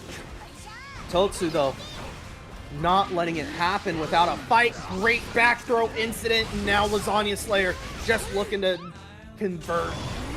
I do like that play there. You saw that air throw. It did whiff, but I like the idea there just in case if Lasagna Slayer did manage to leave enough of a gap for Totsubunger to go for. He was already isolating 2 options out of 1. Trade, and now we're calling down the thunder. Oh no, Totsubunger caught in recovery. And Lasagna Slayer, lickety split, evening things up, bringing it to a best of 3 situation. And it's always the tyrannical number 3. It's all good things always come in 3s, and here we are in game number 3. Both players sharing the same slice of the pie with 1 apiece, but you're a greedy individual. You want the whole pie. You want to start taking even more, but the more you take, the less there is to have. And Lasagna Slayer and Totsu are trying to fight for the last piece of that pie there, as now we're going into game number 3. Momentum rides on this. Early lead by Lasagna Slayer, able to get that big hit from the Behemoth Typhoon. However, Totsubunger putting Lasagna Slayer in the corner. Try to go for that 2H, a little bit too far out from that for his liking. Using all his resources to send out the whole kitchen sink, but Totsubunger finds a gap. Every time we speak, there's always something new, man. Just ran up and threw her for her troubles. Yeah, and Totsubunger now sprinkling in these 5Ps to try and catch Lasagna Slayer swinging here, but Totsu very low on life, is probably looking to take this burst with them unless she can find some way back into this fight. Lasagna Slayer. Oh no. Wait a minute. Oh, big call out there with that 684, man. Huge call out from Lasagna Slayer post wall break. And now he finds himself in a pretty good position there, even with a whole 100% burst. Totsubunger able to fuzzy backdash outside of that Behemoth Typhoon, but still, you got to be careful. One bad misstep like that will cost you dearly. Oh, one of Gold Lewis Dickinson's many air taunts coming into play right now as Totsubunger finally half health gets hit, spins the burst. Lasagna Slayer not too far behind, and this is looking pretty dicey. Again, these backdashes very well precise, very well timed as well from Totsubunger. And we're going to go for Burn It Down as we use that Totsubunger to do that Totsugeki, if you will, to just get on in. Backdash push far enough away that you can be able to get that Behemoth Typhoon to whiff, but still nice up back to get the full confirm. Yeah, Totsu going to send Lasagna Slayer through the wall. We interrupted Burn It Down! Ooh, amazing job by Totsu. That was a greedy play. Holy moly. Stays in this game. A Lasagna Slayer just about to get burst back. Totsu not too far behind. The life lead is in Lasagna Slayer's favor, but here we go. Totsu making their way out, forcing Lasagna Slayer into the corner. Just staggering with these Totsugekis multiple times a day, and now we have Burn It Down once again to try and control the pathways. We used Deflect Shield to put a little bit more distance away, and now Lasagna Slayer is going to be going through the wall off of one hell of a turnaround. 6P to break the wall. Both players are about equal life, but one good hit should do it. Hit trade, but Lasagna Slayer very close to the wall. Great backdash through the Behemoth Typhoon. Totsu just needs one opening. Now we have Burn It Down to contest with. We have to be careful. And we do manage to use the Gosha Gawara to save ourselves, forcing the hard knockdown, but one more interaction to do it. Nice anti-air 2P. We have to be careful now. Totsu Bunger's momentum rides on it, but we get the bar slash. Her decision-making all set long has absolutely been incredible from start to finish. Absolute knife's edge that is being ridden right now, and so far it has paid out very well for Totsu. Lasagna Slayer now down to his final shot at making this a game 5 situation. We will see though, are we switching to the Venom, or are we ride or die with Gold Lewis? Well, I have some breaking news for you, Squid Pope. You mentioned it just a second ago, but if for those of you who are interested in even finding out the possibility, the baker's man is here. The gingerbread man, if you will, has come out to play. Okay, different game plan for Lasagna Slayer. Just box out Totsu Bunger by any means necessary. But Totsu, great job at reading the zoning pattern, making her way in and already sending Lasagna. No! Just when you thought that wall break was guaranteed, we have to start all over again. And Lasagna Slayer using that burst to control the skies and the ground. Just kind of guiding the cue balls forward, but able to just move outside of the way. It's still right there, so you have to be a little bit stally there from Totsu Bunger, but we able to get that momentum slide. Still more pressure in the corner, but now we put the distance away off that stinger. Lasagna Slayer finally able to make their way out of the corner, but Totsu Bunger just chasing down, ending things with a throw, and now it is set point to make it to grand finals. Totsu off to a frantic start. Brother, you saw the execution on that confirm? That was ridiculous. All these manual time confirms getting off of the tightest of hits, but that's the kind of potency Totsu Bunger really gets there. Honestly, you got to give it up to the kid. That was nice. That was absolutely insane, yeah. And now in Lasagna Slayer, I mean, at the end of the day, definitely going to give props to that. But Totsu Bunger just looking to shut down Lasagna Slayer. Dark Angel actually connects from almost max range. What? Yeah, you got to be super careful of your Lasagna, man. One bad misstep will end your run in a heartbeat. Especially here, we're going to settle for the reset, but Totsu Bunger is going to be caught out. Going to hold on to that burst. Refuses to give Lasagna Slayer even an out here for this next round. Both players on burst apiece, and Totsu Bunger, rightfully so, uses that to her advantage. Resources are even. It's going to be a matter of who probably pulls the trigger on burst first. Totsu tried to sneak in a cheeky gold one. Instead, Lasagna Slayer sniffing it out. This could be the start of a very big momentum shift. We'll find out in due time, because look at the look at the meter differences here. That's a very large amount of cash to be spending there, but if you don't get the chance to use it, who cares? Because you can't die with your riches.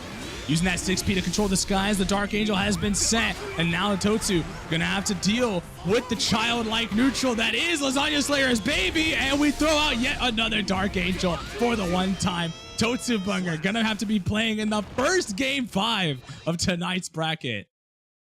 What a game 5 situation we have found ourselves in as well. Lasagna Slayer facing down elimination. The character swap does pay out here, but now Totsu Bunger with that game of data, we'll see just how many countermeasures we have now. Pressure's on, man. You gotta really bring your best into this one, because it's your last chance if you're on either side of the screen. Totsu Bunger, Lasagna Slayer in final game of Losers Finals. Only one can advance to get that run back with Red I Am Not, and so far Totsu Bunger wants to make up on lost time. Absolutely, and Lasagna Slayer, unfortunately, it's very hard to play from behind if you're Venom, but I mean, we've seen time and time again the robberies that Lasagna Slayer is capable of, but right now it is looking like there will be no robbery. The cops have been called. Nice 2P check. Not going to lead to anything, but the damage being done is still good. We build the meter. We build a good situation off of this. And Lasagna Slayer now going with that meaty carcass raid gives that approach to be able to set up more cue balls. And look at him already to 50. The race to 50 could not be any better for Lasagna Slayer. Absolutely. And Lasagna Slayer, great structuring of offense and zoning, catching Totsu trying to go for, or trying to sneak something in the middle of that. But now here we go, Totsu. Big opportunity.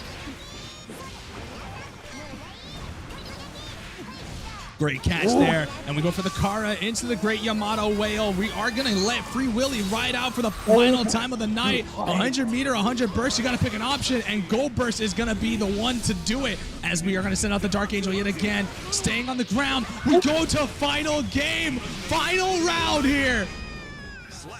That was actually a great layering of options as well. Lasagna Slayer going for the up ball before calling the Dark Angel would have caught Totsu had she had just been holding up there the whole time. Now Totsu, great round start, already almost half health gone from Lasagna Slayer. Try to go for that carcass raid from the up top, but this should be enough, Squid Pope. Try it as you might. This young buck is out here and out here to stay. That is going to be 3-2. Final game, final round in Double Luigi, but Totsubunger is going to be coming out on top. Full hands in their face, sweat dripping down their brow, man. They can take a sigh of relief now that they can go up back into winner's side to play against just another Gold Lewis Dickinson. I mean, you say that, but you only have one life to give. Red I Am Not sitting comfy, has 2 sets to work through. I mean, Lasagna Slayer, unfortunately, bowing out at 3rd place, guaranteed a small portion of our prize pool as well as that nice bronze sticker. But now it is a battle for the gold. Yeah, and there can only be one, and for Totsubunger, they already had to expend quite a lot of that stamina playing into that Game 5 against Lasagna Slayer, but we'll see how much of that still ends up being a factor, because you might be just kicking into your 2nd gear. You already have the knowledge of how to do against the Gold Lewis, and you were able to practice it, get that almost like a warm-up set into Lasagna Slayer. He did manage to bring it to the deep end with that Gold Lewis Dickinson, as well as that Venom, but now this is where champions are made. Absolutely. And before we get started, again, thank you everyone for joining us for tonight's Thursday bracket. Thank you for making us a part of your Thursday afternoon, as I like to call everyone out. 30, we've been fluctuating around 30 people. Again, that is amazing. And look at how much money we've raised tonight. It isn't even like the actual first day of the Spine-O-Thon, but we've already almost managed to crush that entire goal. That is just insane. That is just the power of the fighting game community. And just, again, thank you everybody. Yeah, but we'll have more. We have more things to give after the fact. But right now, we got to focus on the task at hand, because, ladies and gentlemen, grand finals. Red I Am Not and Totsubunger are going to be playing it out in the run back here. Totsubunger are going to have to play 6 games total to win out if they want to get in this entire reset into the victory. Red I Am Not has the winner's luxury of just having to win 1 set. Yeah, and Red I Am Not looking like a beast, absolutely unleashed. What a conversion into the minigun. Holy cow. Yeah, you gotta run him down and gun him down. That's the motto of Gold Lewis Dickinson, and for Red I Am Not, doesn't seem to be changing anytime soon too. Totsubunger has to really bring out all the stops, because Red I Am Not was already really able to just dominate it the first time they fought each other, but maybe things have changed since the last time they faced each other. Brave poke there, just able to time when the Thunderbird was going to dissipate. But Red I Am Not just still in a very dominant position. Totsubunger finding the opening though, gonna bring Red all the way to the corner. Lots of damage there, but positive bonus is something that you're gonna have to really bank your life on. Going into the skybox to really just kind of maneuver around, but Red I Am Not getting an unadulterated strike throw position. Nicely done. One thing Red I Am Not has been able to harass often was these run-up throws, but Totsubunger is starting to play around these. Totsu unfortunately falling victim to just a forward throw. And yeah, Red I Am Not, the Behemoth Typhoon, while falling down, is going to be enough. 2 games separate them from all the glory tonight. One step closer to the doorstep of victory to be claiming yet another title here in Misfit Brawl, and even more so in this Spine-O-Thon edition. The Fundraiser bracket couldn't have been any crazier with the level of competitors we have, and honestly our top 4 has been heavy hitting from start to finish.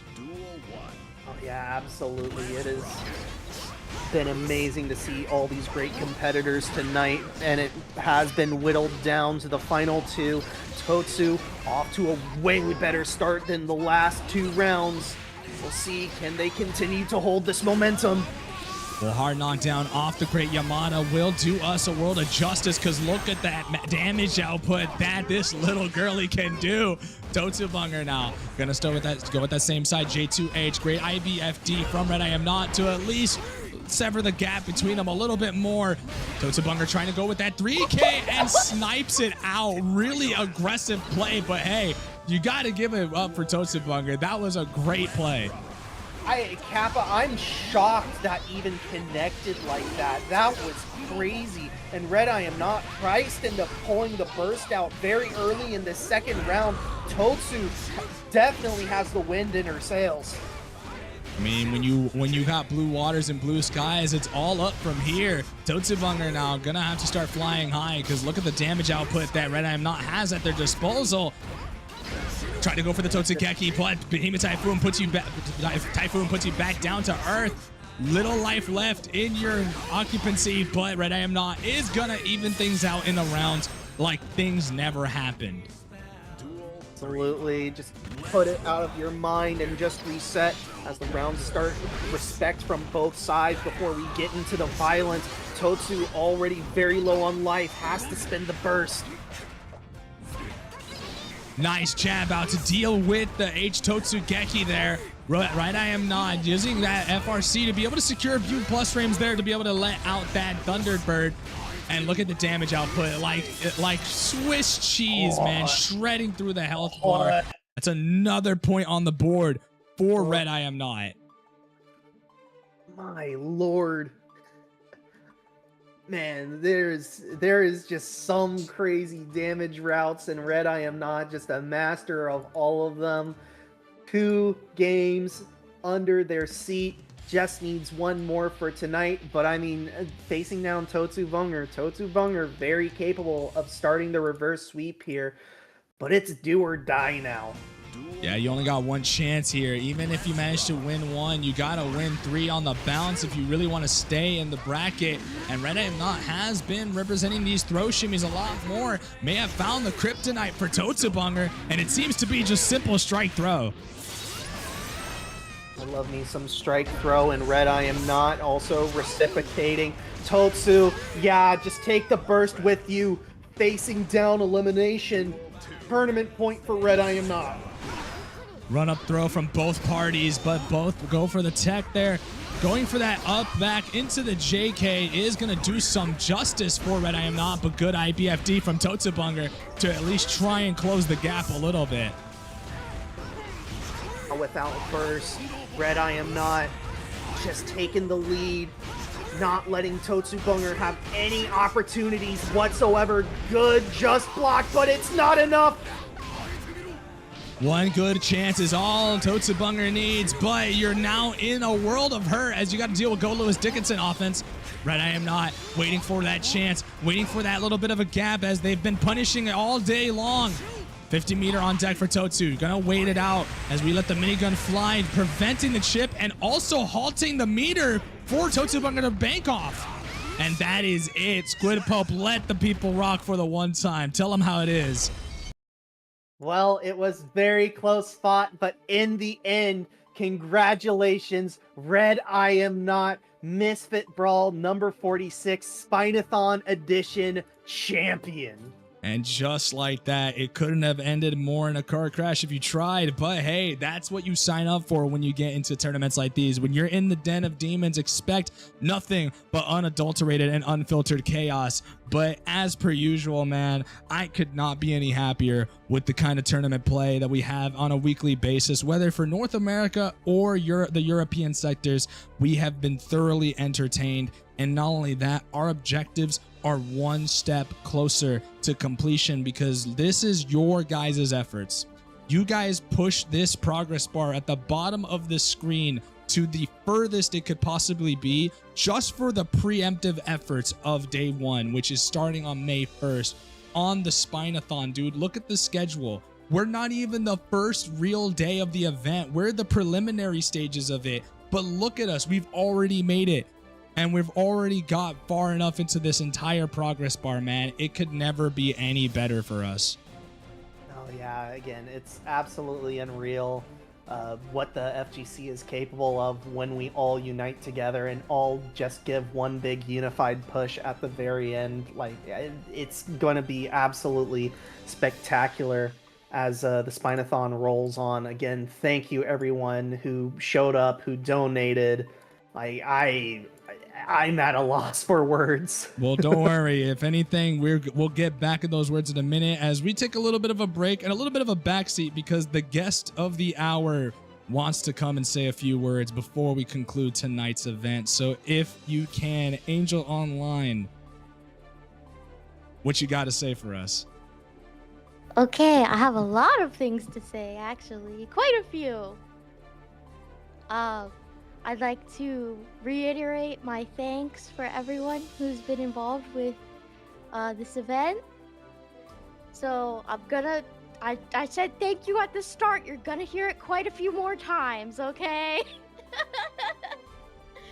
I'd just like to remind everyone that this is a 4-day fundraising event to help pay for my spinal surgery related expenses. And that this is the first event, so you gotta keep coming back, okay? I'm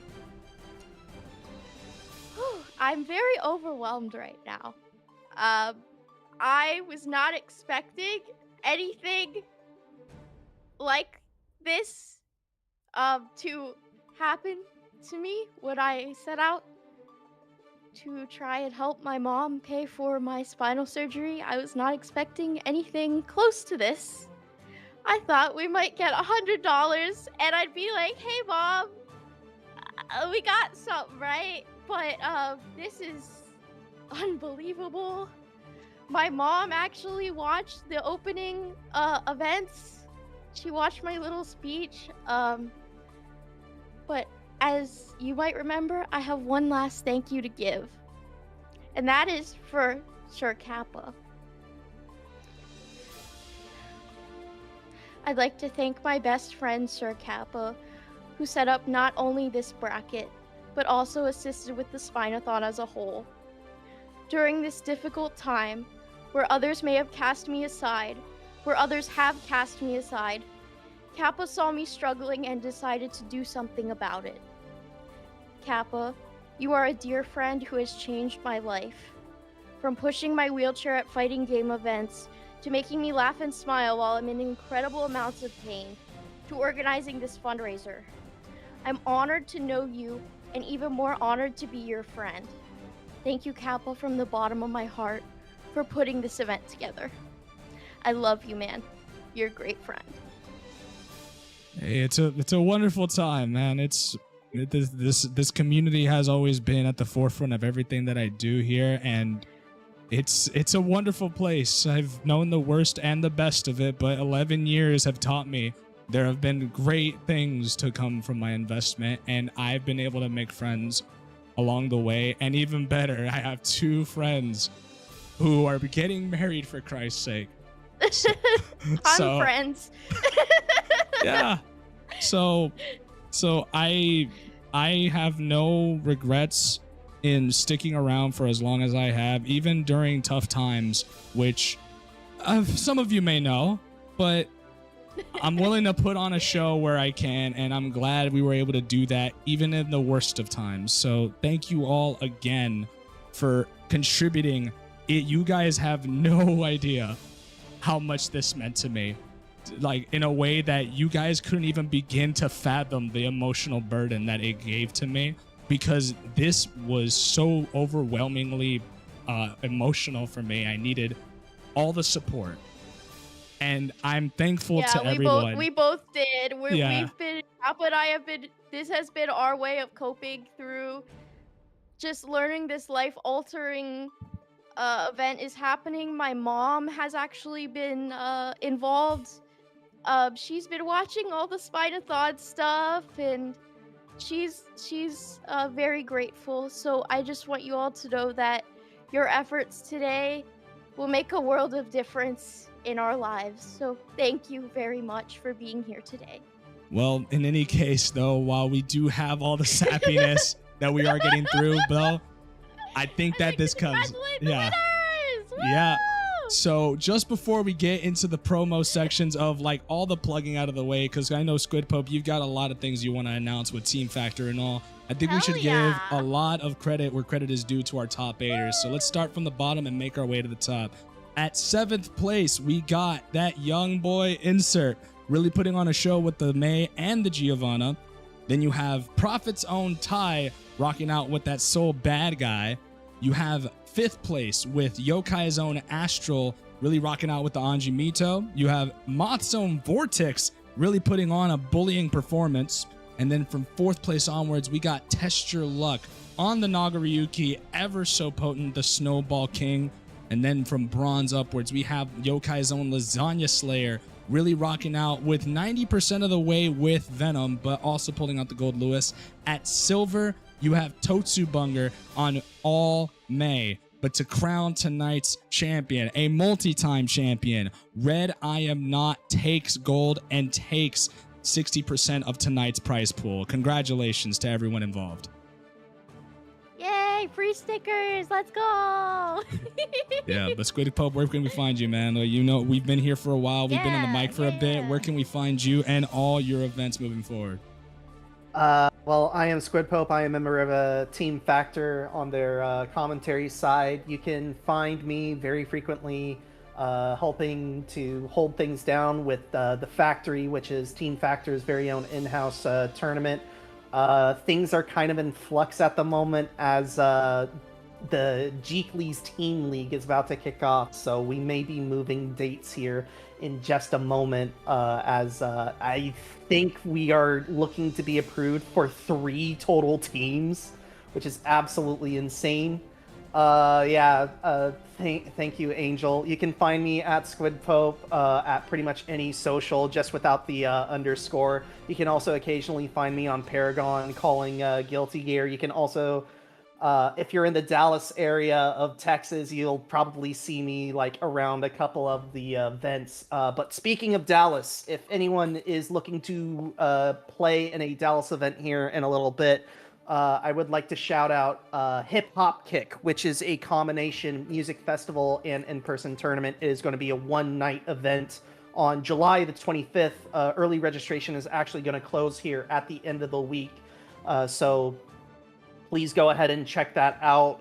Again, it's a one-night event, so if you're traveling, you don't have to stay in Texas all that long if you don't want to, although Dallas is a very nice city to check out the local scene and whatnot. It's going to be in the Deep Ellum neighborhood, so enjoy some cheap drinks and also some fantastic local bands. And I hope to see all of you in the near future. Yeah, but ladies and gentlemen, the thanks don't just go there. We talk about a lot of thanks that need to be had around the place, but I think we have to give thanks where credit is, like where thanks are needed. Fuck. Yeah. Wait. Oh my god. We reached the first goal and the event hasn't started. Oh my lord. Yeah, I just saw. Yeah, it's still going. Yeah, it's still going. Oh my god. Thank you. Holy crap. This Scary. Oh Okay. Scary, I will punch Sloth for you. Okay, I will do it. Scary, I will you actually son of a do it. bitch. Oh my god. Scary, you didn't have to, man. Thank you so much. Oh my Nah, gosh, thank you to everyone who's donated. This is wild. This is Nah, so wild. we talk about thanks, and I tell you, trust me, there's a lot of thanks to give, but you got to give credit to the people that didn't just put on a performance on the mic tonight, but to all the people who helped us as mashers, helped us put on this show, helped us with the merchandising, with the stickers that they offered in the charity booth. Thank you to Qbert for really helping with that. And Shiki for making the logo. We have multiple parties to really thank with Anemoyan. You have Cheeky Artist, and for the people that have helped us, to Rushdown Resort, to Mashers FGC, to OMG with Gibby helping us on TO duty, taking time out of his day to really get this going, to Medikit for leading the charge with commentary alongside Sept. We've had so many people really help us out, to Team Factor, to Squid Pope, to Pariah Docs of OEG, Odin's Eye Gaming. We had so many people co-sign this event and really give a lot of love.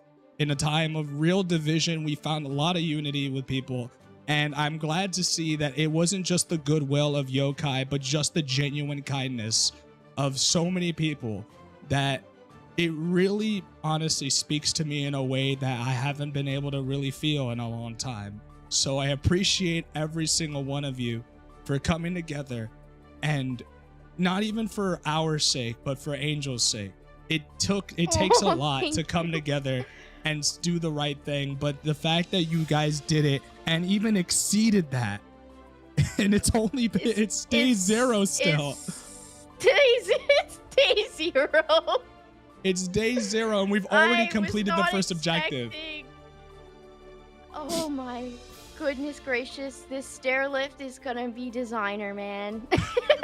Well, ladies and gentlemen, I think we'll give one last hurrah before we tuck in for the night.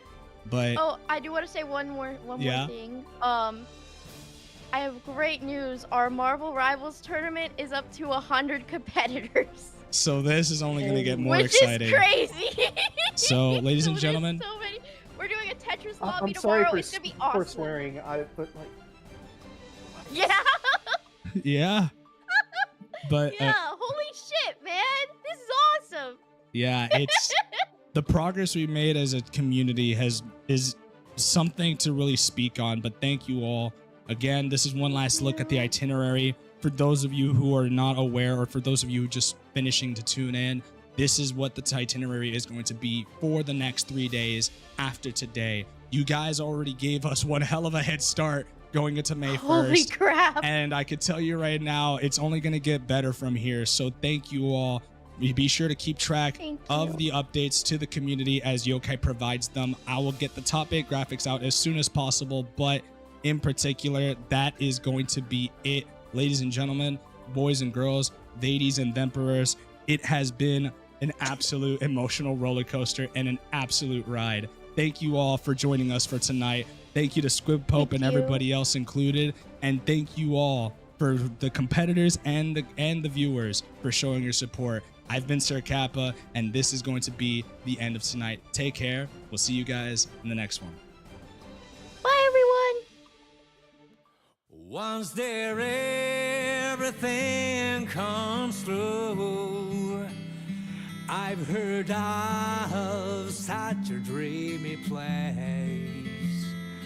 Do you think my broken wings will heal? Hope so, 'cause I can't fly well.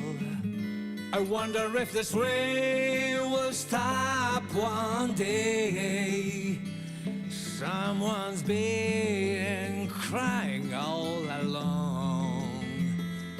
No worries, there's only one road, so I can't get lost. All I have to do is walk. Placed by the name of heaven,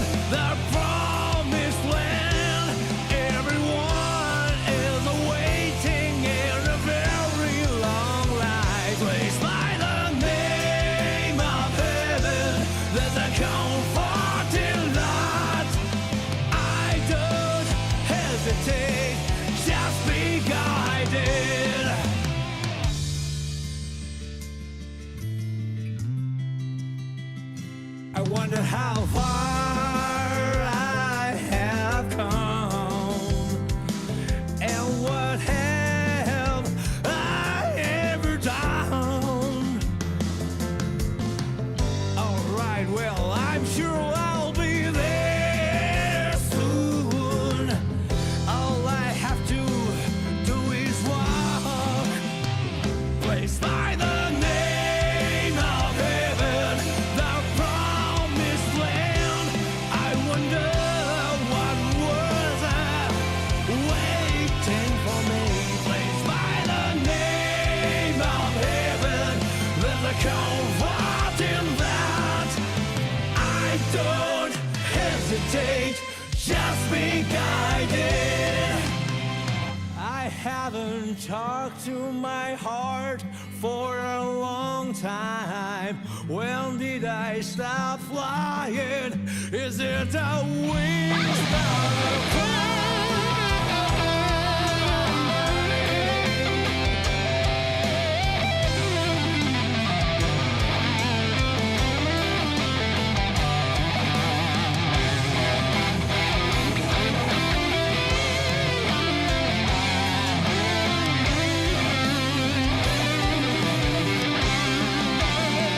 placed by the name of heaven, the promised land?